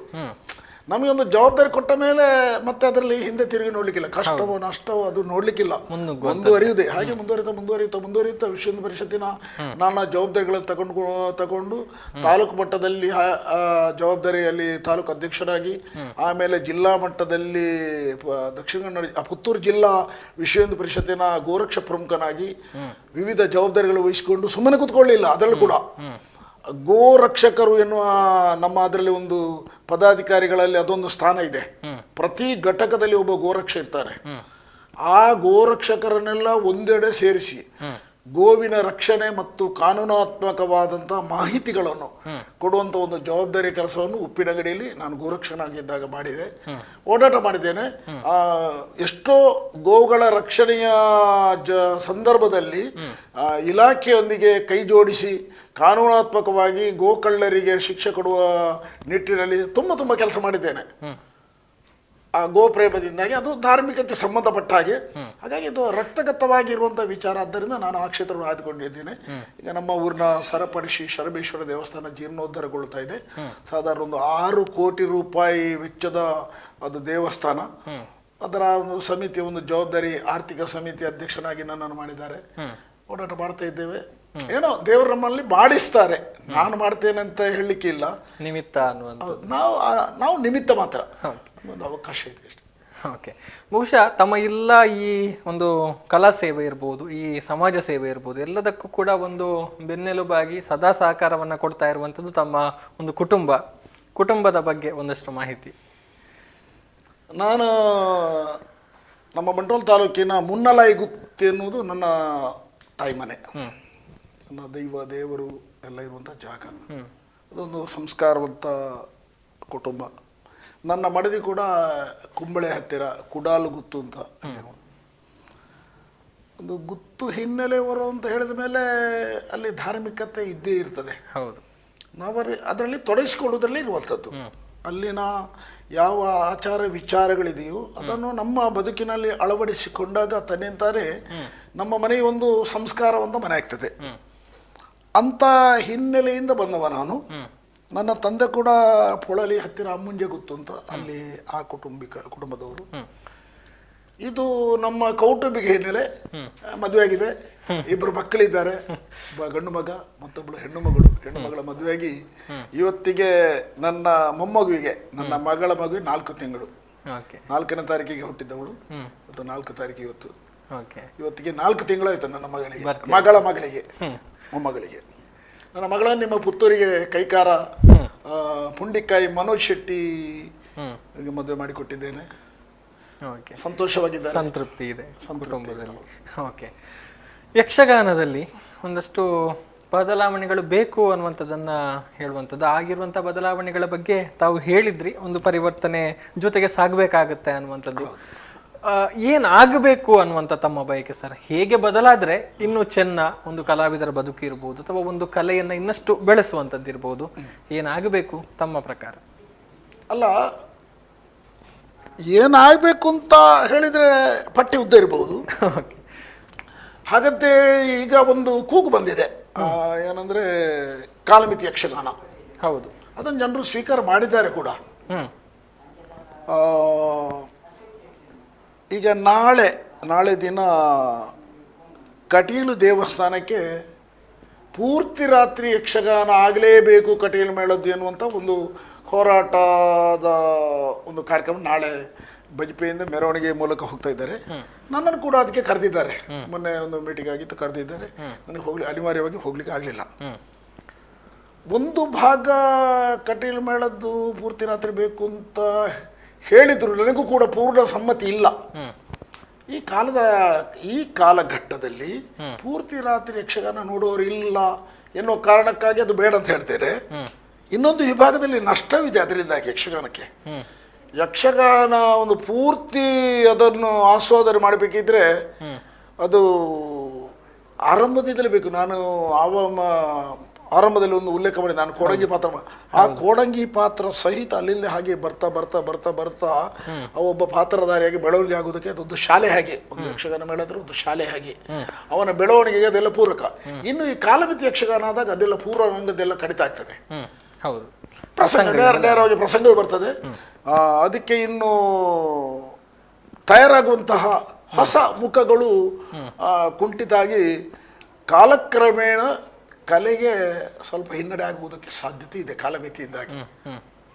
ಈಗಿನ ಕಾಲದ ಪರಿಸ್ಥಿತಿಯಲ್ಲಿ ಬೆಳಗಿನವರಿಗೆ ರಾತ್ರಿ, ಬೆಳಗಿನವರಿಗೆ ಬೇಡ. ಹಾಗಂತೇಳಿ ಒಂದು ವಿಭಾಗದ ಯೋಚನೆ ಮಾಡಿದಾಗ ಕಲೆಗೆ ಒಂದು ರೀತಿಯ ನಷ್ಟವೂ ಆಗೋದಕ್ಕೆ ಸಾಧ್ಯತೆ ಇದೆ. ಹಾಗಾಗಿ ಬದಲಾವಣೆಯನ್ನು ಕಾಲಕ್ಕೆ ಅನುಗುಣವಾಗಿ ನಾವು ಸ್ವೀಕರಿಸಲೇಬೇಕಾಗಿದೆ. ನೋಡೋಣ ಕಾಲಮಿತಿ ಯಕ್ಷಗಾನ ಇದರ ಪರಿಣಾಮ ಏನಾಗ್ತದೆ. ಇನ್ನಿನ್ನೂ ಹೊಸತನ ಇನ್ನೂ ಬರ್ಬೋದು. ನೋಡಿ, ಈಗಾಗಲೇ ಮಾಧ್ಯಮದ ಮೂಲಕ ಮನೆಯಲ್ಲಿ ಕುಳಿತು ಯಕ್ಷಗಾನ ನೋಡ್ತಾರೆ. ಹಾಗೆ ಇನ್ನು ಎಲ್ಲೋ ಒಂದು ಹಾಲ್ನಲ್ಲೇ ಆಗಿ ಅದನ್ನು ದಿನ ನೋಡು, ಈಗ ನಿಮ್ಮ ಈ ಹೇಗೆ ಸ್ಟುಡಿಯೋ ಎಲ್ಲ ಉಂಟು ಅಲ್ಲೇ ಮಾಡಿ ಅದಕ್ಕೆ ಸಂಬಂಧಪಟ್ಟ ವೀಕ್ಷಕರೇ ನೋಡುವುದು ಏನೆಲ್ಲ ಸ್ಥಿತಿ ಬರ್ಬೋದು. ಅಂತೂ ಕಲಾವಿದರಿಗೆ ಭವಿಷ್ಯದ ಇನ್ನೂ ಒಂದು ಏನೋ ನಮ್ಮ ಅಪೇಕ್ಷೆ ಅಂದರೆ ಸರ್ಕಾರದಲ್ಲಿ ಈ ಮೊದಲೊಮ್ಮೆ ನಮ್ಮ ಈ ಸಲದ ಸಂಸ್ಕೃತಿ ಸಚಿವರಲ್ಲಿ ನನ್ನ ಒಂದು ವಿನಂತಿ ಮುಂದೆ ಇಟ್ಟಿದ್ದೇನೆ. ಸ್ವಲ್ಪ ಕಷ್ಟ ಉಂಟು, ಅದೇ ನಾನು ಹೇಳಿದಾಗೆ ಇಚ್ಛಾಶಕ್ತಿ ಬೇಕು ಅವ್ರಿಗೆ. ನಿವೃತ್ತ ಕಲಾವಿದರಿಗೆ ಈಗಾಗಲೇ 500 ಇತ್ತು, 1000 ಇತ್ತು, ಈಗ 2000 ಇದೆ. ಸಾಲದು ಅಂತ ಹೇಳಿದೆ ನಾನು. 2000 ಸಾಲದು, ಮಾಸಾಶನ 5000 ರೂಪಾಯಿ ಕೊಡಬೇಕು. ಅವನೊಂದು ಕನಿಷ್ಠ ಒಂದು ಜೀವನ ನಡೆಸೋದಕ್ಕೆ ಅನುಕೂಲ ಆಗಬೇಕು. ಕಲಾವಿದ ಹೇಗಾದ್ರೆ ಹಿಂದೆ ಅವನ ಯೌವನದಲ್ಲಿ ಅವ ಮನೆಯ ಕಡೆ ಗಮನ ಕೊಡುವುದಿಲ್ಲ, ಯಕ್ಷಗಾನವೇ ತನ್ನ ಬದುಕು, ತನ್ನ ಸಾಮ್ರಾಜ್ಯ ಅಂತ ಹೇಳಿ ಹೊರಟವ ನಿವೃತ್ತಿಯ ಸಂದರ್ಭದಲ್ಲಿ ಮನೆಗೆ ಬಂದಾಗ ಮನೆಯಲ್ಲಿ ಮತ್ತೆ ಜೀವನ ಮಾಡೋದಕ್ಕೆ ಅವನಿಗೆ ಕಷ್ಟ ಸಾಧ್ಯ. ಸ್ವಲ್ಪ ಆದರೂ ಶಕ್ತಿ ತುಂಬುವಂಥ ಕೆಲಸ ಆಗಬೇಕು ಸರ್ಕಾರದಿಂದ. 2000 ಬದಲಿಗೆ 5000 ರೂಪಾಯಿ ಕೊಡಬೇಕೆನ್ನುವುದ ನನ್ನದೊಂದು ಬೇಡಿಕೆ ಮಂಡಿಸಿದ್ದೇನೆ. ಎಷ್ಟರ ಮಟ್ಟಿಗೆ ಅದನ್ನು ಸ್ವೀಕರಿಸ್ತಾರೆ, ಅದು ಅನುಷ್ಠಾನಕ್ಕೆ ಬರ್ತದೆ. ಈಗಾಗಲೇ ಒಂದು ಪತ್ರಿಕೆಯಲ್ಲಿ ನೋಡಿದೆ, 12,000 ಮಂದಿಗೆ ಗೌರವ ಮಾಸಾಶನ ಕೊಡ್ತಾ ಇದ್ದಾರೆ ಅಂತ ಈಗ 2000 ಆಗಿ. ಹೆಚ್ಚು ಮಾಡುವುದಕ್ಕೆ ಮನಸ್ಸು ಮಾಡ್ತಾರೋ ಇಲ್ಲದ ಗೊತ್ತಿಲ್ಲ, ಬೇಡಿಕೆ ಇದೆ ನಮ್ಮದು. ಆದ್ರೆ ಒಳ್ಳೇದು ಅನ್ನೋದು. ಕಲಾವಿದ ಉಳಿದರೆ ಕಲೆ ಉಳಿತದೆ. ಕಲೆಗೆ ನಾಶ ಇಲ್ಲ, ಅದು ಉಳಿತದೆ. ಸ್ವರೂಪ ಬದಲಾಗಬಹುದು. ಕಲಾವಿದರಿಂದಾಗಿ ಕಲಾವಿದರು ಇಲ್ಲದಿದ್ದರೆ ಕಲೆ ಅದನ್ನು ಏನು ಮಾಡಲಿಕ್ಕೆ ಸಾಧ್ಯ ಉಂಟು? ಬಹುಶಃ ಅದೇ ಒಂದು ಹಿನ್ನೆಲೆಯಲ್ಲಿ ಈ ಒಂದು ಪ್ರಶ್ನೆಯನ್ನು ನಾನು ಕೇಳೋದಕ್ಕೆ ಬಯಸುವಂಥದ್ದು, ಕಲಾವಿದರ ಜೀವನ ಮಟ್ಟ ಬಹುಶಃ ಹಿಂದೆ ಅಂದ್ರೆ ನಾವು ಕೇಳಿರುವಂಥದ್ದು, ನಮಗೆ ಅದನ್ನು ನೋಡುವಂತಹ ಅವಕಾಶಗಳು ಸಿಕ್ಕಿಲ್ಲ. ಹೌದು, ಬಹಳಷ್ಟು ಕಷ್ಟ ಇತ್ತು. ಒಂದು ಜನಪ್ರಿಯತೆಯನ್ನ ಪಡಿಬೇಕಿದ್ರೆ ಅನೇಕ ಪ್ರದರ್ಶನಗಳ ಮೂಲಕವೇ ಅವರಿಗೆ ಅದು ವೇದಿಕೆಯಾಗಿತ್ತು. ಆದರೆ ಈಗ ಒಂದಷ್ಟು ಜಾಲತಾಣಗಳ ಪ್ರಭಾವದಿಂದಾಗಿ ಕಲಾವಿದರಿಗೆ ಜನಪ್ರಿಯತೆ ಕೂಡ ಬರ್ತಾ ಇದೆ, ಸುಲಭದಲ್ಲಿ ಸಿಗ್ತಾ ಇದೆ. ಎಲ್ಲರ ಬಹುಶಃ ಇಡೀ ವಿಶ್ವವನ್ನೇ ತಲುಪ್ತಾ ಇದ್ದಾರೆ. ಇಂತಹ ಒಂದು ಸಂದರ್ಭದಲ್ಲಿ ಕಲಾವಿದರ ಒಂದು ಸ್ಥಿತಿಗತಿ, ಜೀವನ ಮಟ್ಟದ ಬಗ್ಗೆ ಮಾತನಾಡೋದಿದ್ರೆ ಆ ಕಾಲಕ್ಕೆ ಕಂಪೇರ್ ಮಾಡಿದ್ರೆ ಈಗ ಹೇಗಿದೆ ಅಂತ ಅನಿಸ್ತಾ ಇದೆ ಅಂತ? ಆ ಕಾಲದ ಒಂದು 10-15 ವರ್ಷಗಳ ಹಿಂದೆ ಹೋದಾಗ ಕಲಾವಿದನಿಗೆ ಭವಿಷ್ಯ ಇಲ್ಲ ಅಂತ ಇತ್ತು. ಭವಿಷ್ಯ ಇಲ್ಲ ಖಂಡಿತ, ಈಗಲೂ ಹೇಳಬಲ್ಲೆ. ಒಂದು ಕಾಲಿನ ಒಂದು ನರ ಸ್ವಲ್ಪ ವ್ಯತ್ಯಾಸ ಆದರೆ ಇಲ್ಲ, ಅವರ ರಂಗವೇದಿಕೆ ಬದುಕಿ ಹೋಯ್ತು, ಅವನ ಅನ್ನದ ಬಟ್ಟಲಿಗೆ ಕಲ್ಲು ಹಾಕಿದಂತೆ. ಆರೋಗ್ಯದಲ್ಲಿ ಏರುಪೇರಾದರೂ ಒಬ್ಬ ಕಲಾವಿದರಾಗಿ ಮತ್ತೆ ಕಾಣಿಸಿಕೊಳ್ಳುವುದಕ್ಕೆ ಸಾಧ್ಯ ಇಲ್ಲ. ಈ ಕಾಲದಲ್ಲಿ ಹಾಗೇನಿಲ್ಲ. ಸ್ವಲ್ಪ ಬುದ್ಧಿವಂತಿಕೆ, ತನ್ನಲ್ಲಿರುವಂತಹ ಕೆಲವಾರು ದುಶ್ಚಟ ಇದನ್ನೆಲ್ಲ ಕಡಿಮೆ ಮಾಡಿದರೆ ಈಗ ಕಲಾವಿದರಿಗೆ ರಾಜ ಗೌರವ ಇದೆ, ರಾಜ ಮರ್ಯಾದೆ ಇದೆ, ಒಳ್ಳೆ ಸಂಭಾವನೆ ಇದೆ. ಅವ ಕಲಾವಿದನಾಗಿರಬೇಕು. ನಾನು ಆಗಲೇ ಹೇಳಿದಾಗೆ ವೇಷಧಾರಿ ಅಲ್ಲ, ಕಲಾವಿದನಾಗಿ ಅದನ್ನು ಸ್ವಲ್ಪ ಆದರೂ ಸಿದ್ಧಿ ಮಾಡಿಕೊಂಡಿದ್ದ ಕಲಾವಿದನಿಗೆ ಬೇಡಿಕೆ ಉಂಟು. ದೇಶ ವಿದೇಶದಲ್ಲಿ ಪ್ರದರ್ಶನ ಮಾಡೋದಕ್ಕೆ ಅವಕಾಶಗಳು ಒದಗಿ ಬರ್ತದೆ. ಅದನ್ನು ಅಷ್ಟೇ ಗೌರವ ಭಾವನೆಯಿಂದ ಕಂಡಂತಹ ಕಲಾವಿದರಿಗೆ ಮಾತ್ರ ಅವಕಾಶಗಳಿದೆ. ಹಿಂದೆ ಕೂಡ ಕಲಾವಿದರ ಕಷ್ಟ ಅಂದರೆ ಆಗಿನ ಜೀವನ ಕ್ರಮ ಆಗಿತ್ತು. ಶ್ರೀಮಂತಿಗೆ ಎನ್ನುವುದು ಇರಲಿಲ್ಲ. ಮತ್ತೆ ಕಲಾವಿದರಿಗೆ ಶ್ರೀಮಂತಿಗೆಯೂ ಬರಬಾರ್ದು. ಯಾಕಂದ್ರೆ ಬರಬಾರ್ದು ಅಂದ್ರೆ ಹಾಗಲ್ಲ, ಬೇಕಾದಷ್ಟು ತಿನ್ನುವುದಕ್ಕೆ ಉಣ್ಣುವುದಕ್ಕೆ ಐಷಾರಾಮಿ ಜೀವನ ಮಾಡುವಂತಹ ಪರಿಸ್ಥಿತಿ ಉಳ್ಳ ಕಲಾವಿದ ಅಧ್ಯಯನ ಮಾಡುವುದಿಲ್ಲ. ಮತ್ತೆ ನನಗೆ ಬೇಕಾದಷ್ಟು ಉಂಟು, ಅದಿಲ್ಲದಿದ್ದರೆ ನನಗೆ ದೊಡ್ಡ ಸಂಗತಿಯಲ್ಲ ಅಂತ ಆ ದೃಷ್ಟಿಕೋನದಲ್ಲಿ ಹೋದರೆ ಕಲಾವಿದನಾಗುವುದಿಲ್ಲವ. ಕಲಾವಿದ ಕಷ್ಟಪಡಬೇಕು, ನಾನು ಏನಾದರೂ ಸಾಧಿಸಬೇಕು, ಇದರಲ್ಲಿ ಏನಾದರೂ ಸಿದ್ಧಿ ಆಗಬೇಕು ಎನ್ನುವಂತಹ ಭಾವನೆ ಇದ್ದರೆ ಅವ ಬೆಳವಣಿಗೆ ಆಗ್ತಾನೆ. ಈಗಿನ ನಿಮ್ಮ ಜಾಲತಾಣ ಈ ಮಾಧ್ಯಮದ ಮುಖಾಂತರ ನಿನ್ನೆ ಉದಾಹರಣೆಗೆ ಹೇಳೋದು, ನಿನ್ನೆ ರಿಕ್ಷಾ ಬಿಡಿದಿದ್ದವ ಇವತ್ತು ದೊಡ್ಡ ಒಬ್ಬ ವೇಷಧಾರಿ, ನಿನ್ನೆ ಹೋಟೆಲ್ನ ವೈಟರ್ ಆಗಿದ್ದವ ಇವತ್ತು ದೊಡ್ಡ ವೇಷಧಾರಿ. ಅಂದರೆ ಈಗ ಜಾಲತಾಣದಲ್ಲಿ ಸಿಗ್ತದೆ. ಹಿಂದಿನವರು ಎಲ್ಲ ಮಾಡಿದ ಯೂಟ್ಯೂಬ್ಗೆ ಹೋದಾಗ ಎಲ್ಲ ಯಾವ ಪಾತ್ರವನ್ನು ಹೇಗೆ ಮಾಡಬೇಕು ಅಂತ ಈಗ ಸಿಗ್ತಾ ಇದೆ. ಅದನ್ನು ನೋಡಿ ಅವ ಒಂದು ಪಾತ್ರಕ್ಕೆ ಸಿದ್ಧರಾಗಿ ಬರ್ತಾರೆ. ನಾಳೆ ಅವನ ಬೆನ್ನು ತಟ್ಟುವವರು ಅವನ ಬೆಂಬಲಿಗರು ಅಂತ ಇರ್ತಾರೆ, ಅವರು ಅದನ್ನು ಫೋಕಸ್ ಮಾಡ್ತಾರೆ, ದೊಡ್ಡ ಕಲಾವಿದ ಅಂತ. ಆವಾಗ ಏನಾಗ್ತದೆ ಅಂದರೆ ಇದರ ಹಿಂದೆ ಸಾಧನೆ ನಮ್ಮ ಕಾಲದಿಂದ ನಾವೆಲ್ಲ ಹೇಗೆ ಬೆಳೆದು ಬಂದಿದ್ದೇವೆ ಅಂದರೆ ಯಕ್ಷಗಾನಕ್ಕೆ ಒಂದು ಗೌರವದ ಹಿನ್ನೆಲೆ ಅಂದರೆ ಇದು ಗುರು ಪರಂಪರೆಯ ಕಲೆ. ಗುರುವಿನಿಂದ ಶಿಷ್ಯನಿಗೆ ಬೋಧನೆ ಮೂಲಕ ಬರಬೇಕು. ಬಂದಾಗ ಮಾತ್ರ ಅದು ಚಿನ್ನಕ್ಕೆ ಹೊಳಪಿದ್ದಂತೆ. ಈಗ ಹಾಗೇನಿಲ್ಲ. ಗುರು ಯಾರು ಅಂತ ಕೇಳಿದ್ರೆ ಮೊಬೈಲ್ ಗುರು ಅವರಿಗೆ. ಹಾಗಾಗಿ ಅವರು ಪರಿಪೂರ್ಣತೆಯನ್ನು ಹೊಂದೋಕೆ ಸಾಧ್ಯ ಇಲ್ಲ. ಅದು 4 ದಿವಸ ಮಿಂಚಬಹುದು ಹೊರತು ಇವರು ಪರಿಪೂರ್ಣ ಕಲಾವಿದರಾಗೋದಕ್ಕೆ ಸಾಧ್ಯತೆ ಇಲ್ಲ. ಬಹುಶಃ ತಿದ್ದಿ ತೀಡಿ ಪಕ್ವಗೊಂಡಂತಹ ಕಲಾವಿದರಿಗೆ ಸ್ವಲ್ಪ ಅವ ಕಲಾವಿದ ಎನಿಸ್ಕೊಳ್ತಾರೆ. ಓಕೆ, ಅವ ಕಲಾವಿದ. ಓಕೆ. ಇನ್ನು ಹೊಸ ಕಲಾವಿದರಿಗೆ ಅಂದರೆ ತಾವು ಉಚಿತವಾಗಿ ತರಬೇತಿಯನ್ನು ಕೊಟ್ಟಿದ್ದೀರಿ, ಅದೆಷ್ಟೋ ಕಲಾವಿದರನ್ನು ಬೆಳೆಸಿದ್ದೀರಿ. ಸೊ ತಮ್ಮ ಒಂದು ಶಿಷ್ಯ ವರ್ಗದ ಬಗ್ಗೆ ಮಾತಿನ ಜೊತೆಗೆ ಹೊಸ ಕಲಾವಿದರಿಗೆ ತಮ್ಮ ಒಂದು ಕಿವಿ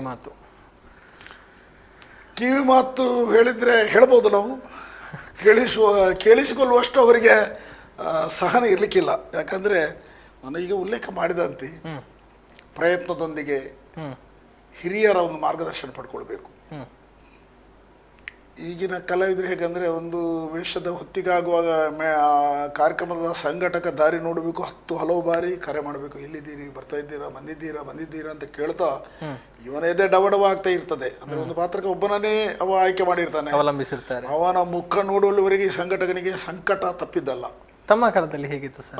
ತಮ್ಮ ಕಾಲದಲ್ಲಿ ಹೇಗಿತ್ತು ಅಂದ್ರೆ ನೀವು ತಿರುಗಾಟ ಮಾಡುವಾಗ? ನಮ್ಮ ತಿರುಗಾಟ ಕಾಲದಲ್ಲಿ ನಾನು ಅದನ್ನು ಈಗಲೂ ಉಳಿಸಿಕೊಂಡಿದ್ದೇನೆ. ಇವತ್ತೊಂದು ಪ್ರದರ್ಶನ ಉಂಟು ಅಂತ ಹೇಳಿ 10:30 ಗಂಟೆಗೆ ಯಕ್ಷಗಾನ ಪ್ರಾರಂಭ ಆಗಿದೆ. 8:30 ಗಂಟೆಗೆ ಚೌಕಿಯ ಪೂಜೆ ಹೊತ್ತಿನಲ್ಲಿ ಹೋಗಿ ದೇವರ ಪ್ರಸಾದ ಸ್ವೀಕರಿಸಿ ನನ್ನ ಹಾಜರಾತಿಯನ್ನು ಅಲ್ಲಿ ತೋರಿಸಿ ಮತ್ತೆ ವಿಶ್ರಾಂತಿಗೆ ಹೋಗ್ತಿದ್ದೆ. ಜಾಗದಲ್ಲಿ ವಿಶ್ರಾಂತಿ. ಎಲ್ಲರೂ ಹಾಗಿದ್ರು ಹಾಗೆ. ಹೌದು, ಹಿಂದಿನ ಎಲ್ಲ ಪ್ರತಿಯೊಬ್ಬ ಕಲಾವಿದರು ಕೂಡ ಹಾಗೆ. ಮೇಳದ ಬಿಡಾರದಲ್ಲಿ ಒಂದು ಈ ಊರಿನಲ್ಲಿ ಈಗ ಪುತ್ತೂರಲ್ಲಿ ಯಕ್ಷಗಾನ ಆದರೆ ಪುತ್ತೂರಿನ ಒಂದು ಯಾವುದೋ ಒಂದು ಭಜನಾ ಮಂದಿರವೋ ದೇವಸ್ಥಾನವೋ ಅಲ್ಲಿ ಬಿಡಾರ. ಹಾಗಲೆಲ್ಲ ನಾವು ಅಲ್ಲೇ ಮಲಗಿ ಬೇಕಾದಷ್ಟು ವಿಶ್ರಾಂತಿ ಪಡೆದು ರಾತ್ರಿ ಆದ ಹಾಗೆ ನಾವು ಎಚ್ಚರಗೊಳ್ತೇವೆ.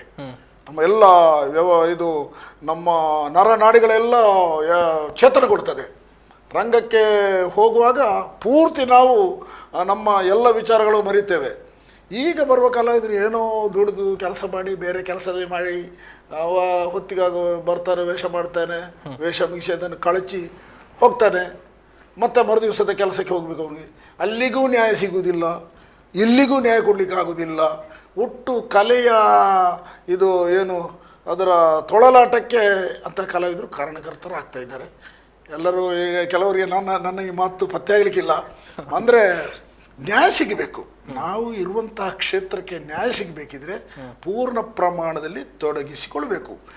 ಹಿರಿಯ ಕಲಾವಿದರು ರಂಗದಲ್ಲಿ ಎಲ್ಲಿ ನಿಲ್ತಾರೆ, ಹೇಗೆ ಮಾತಾಡ್ತಾರೆ, ಎದುರಾಳಿಯನ್ನು ಹೇಗೆ ನಾವು ಮಾತಾಡಿಸಬೇಕು ಎನ್ನುವುದು ನೋಡಿ ಬರಬೇಕು. ಅದು ಓದಿ ಬರುವಂಥದ್ದಲ್ಲ. ನೋಡಿ ಬರಬೇಕಿದ್ರೆ ನಾವು ನೋಡಲೇಬೇಕು. ಈಗ ಯಾರು ನೋಡುವುದಿಲ್ಲ, ಯಾರೂ ನೋಡುವುದಿಲ್ಲ. ಈಗ ನಮ್ಮ ಸಮಾಜದವರಲ್ಲಿ ರಾಮಾಯಣ ಮಹಾಭಾರತ ಗೊತ್ತುಂಟು ಅಂತ ಕೇಳಿದರೆ ಎಲ್ಲರೂ ಗೊತ್ತುಂಟು ಅಂತ ಹೇಳ್ತಾರೆ. ಕತೆ ಕೇಳಿದರೆ ಯಾವ ಸನ್ನಿವೇಶ ಗೊತ್ತಿಲ್ಲ. ರಾಮ, ಲಕ್ಷ್ಮಣ, ಹನುಮಂತ, ಸೀತೆ ಇಷ್ಟು ಹೇಳಿಯಾರು ಹೊರತು ರಾಮಾಯಣದ ಬಗ್ಗೆ ಗೊತ್ತಿಲ್ಲ. ಈಗಿನ ಬಹುತೇಕ ಹವ್ಯಾಸಿ ಕಲಾವಿದರ ಪರಿಸ್ಥಿತಿ ಹಾಗಾಗಿದೆ. ಯಕ್ಷಗಾನ ಏನು ವೇಷ ಮಾಡಿ ಹೋಗಿ 4 ಹಾರೋದು, 4 ಮಾತಾಡೋದು, ಅದಲ್ಲ. ಯಕ್ಷಗಾನ ತಪಸ್ಸು, ಸಿದ್ಧಿಯಾಗಬೇಕು. ಅದು ನಮಗೆ ಒಲಿದು ಬರಬೇಕು. ನಾನೊಂದು ಅರ್ಜುನನ ಪಾತ್ರ ಮಾಡಿದರೆ ಸ್ವತಃ ನಾನೇ ಅರ್ಜುನನಾಗಬೇಕು, ಪರಕಾಯ ಪ್ರವೇಶ ಆಗಬೇಕು. ನಾನಲ್ಲಿ ಹೋಗಿ ಅಶೋಕ್ ಶೆಟ್ಟಿ ಆಗುವುದಲ್ಲ. ಭೀಮ ಮಾಡಿದರೆ ನಾನು ಭೀಮನಾಗಿ ಅಲ್ಲಿ ಕಾಣಿಸ್ಕೊಳ್ಬೇಕು. ಇದು ಕಲಾವಿದನಿಗೆ ಬೇಕಾದ್ದು. ಇದು ಮೈಗೂಡಿ ಬರಬೇಕಿದ್ರೆ ತಪಸ್ಸದು, ಅದು ಸಿದ್ಧಿಯಾಗಬೇಕು. ಓಕೆ, ಅಂದರೆ ಆ ಪಾತ್ರ, ಆ ಪ್ರದರ್ಶನಕ್ಕೆ ನ್ಯಾಯ ಸಿಗಬೇಕು ಅನ್ನುವಂಥದ್ದು ತಮ್ಮ ಮಾತಿನ ಅರ್ಥ. ಓಕೆ, ಏನು ಬಹುಶಃ ಸರಿಸುಮಾರು 2 ಗಂಟೆಗಳ ಕಾಲ ನಮ್ಮ ಜೊತೆಗೆ ಇದ್ರಿ. ಕೊನೆಯದಾಗಿ ಈ ಒಂದು ಪ್ರಶಸ್ತಿಯ ಒಂದು ಹೊಸ ಭಾರ ತಮ್ಮ ಮೇಲಿದೆ, ಹೊಸ ಜವಾಬ್ದಾರಿಯ ಒಂದು ಇನ್ನೊಂದಷ್ಟು ಹೆಚ್ಚಿದೆ ಅನ್ನುವಂಥದ್ದು. ಸೊ ಕೊನೆಯದಾಗಿ ಹೇಳುವಂಥದ್ದಿದ್ರೆ ಏನು ಹೇಳ್ತೀರಿ ಸರ್ ತಮ್ಮ ಈ ಸಂದರ್ಭದಲ್ಲಿ? ಪ್ರಶಸ್ತಿಯ ಬಗ್ಗೆ ಮೊನ್ನೆ ಗೌರವಪೂರ್ವಕವಾಗಿ ಸರ್ಕಾರ ಒಬ್ಬ ವಿವಿಧ ರಂಗದ ಕಲಾವಿದ ಇರ್ಬೋದು, ಸಾಧಕ ಇರ್ಬೋದು, ವಿಜ್ಞಾನಿ ಇರ್ಬೋದು, ಎಂತೆಂಥ ಸಾಧಕರಿದ್ದು 79 ಮಂದಿಯನ್ನು ಆಯ್ಕೆ ಮಾಡಿದ್ದಾರೆ ವಿವಿಧ ಕ್ಷೇತ್ರಗಳಿಂದ. 79 ಮಂದಿಯು ನಮ್ಮ ಸಂಸ್ಕೃತಿ ಸಚಿವರು ಉಲ್ಲೇಖ ಮಾಡಿದರು. ಕೆಲವರಿಗೆ ಫೋಟೋ ಕೇಳಿದಾಗ ನಮ್ಮ ಆಧಾರ್ ಕಾರ್ಡಿನಲ್ಲಿ ಫೋಟೋ ಇದೆ, ಬೇರೆ ಫೋಟೋ ಇಲ್ಲ ಅಂತ ಹೇಳುವಷ್ಟು ರವರೆಗೆ ಅಂತಹ ವ್ಯಕ್ತಿಗಳನ್ನು ಆಯ್ಕೆ ಮಾಡಿದ್ದಾರೆ. ಸಹಜವಾಗಿ ಈಗ ನನಗೆ ರಾಜ್ಯೋತ್ಸವ ಪ್ರಶಸ್ತಿ ಬಂದಾಗ ಕೆಲವರಿಗೆ ಸ್ವಲ್ಪ ಬೇಸರ ಆಗಿರ್ಬೋದು. ನಾನು ಅವ್ರಿಗಿಂತಲೂ ಹಿಂದೆ ಇದ್ದವ, ನನಗೆ ಬರಬೇಕಿತ್ತು, ನನಗೆ ಕೊಡಲಿಲ್ಲ, ಏನೋ ಪ್ರಭಾವ ಬಳಸಿರ್ಬೋದು, ಹೀಗೆಲ್ಲ. ಅದು ಸ್ವಾಭಾವಿಕ, ಅದು ಪ್ರತಿ ರಂಗದಲ್ಲೂ ಇದೆ. ಪ್ರಶಸ್ತಿ ಎನ್ನುವುದನ್ನು ನಾವು ಹುಡುಕಿಕೊಂಡು ಹೋಗಬಾರ್ದು, ಅದು ನಮ್ಮನ್ನು ಹುಡುಕಿಕೊಂಡು ಬರಬೇಕು.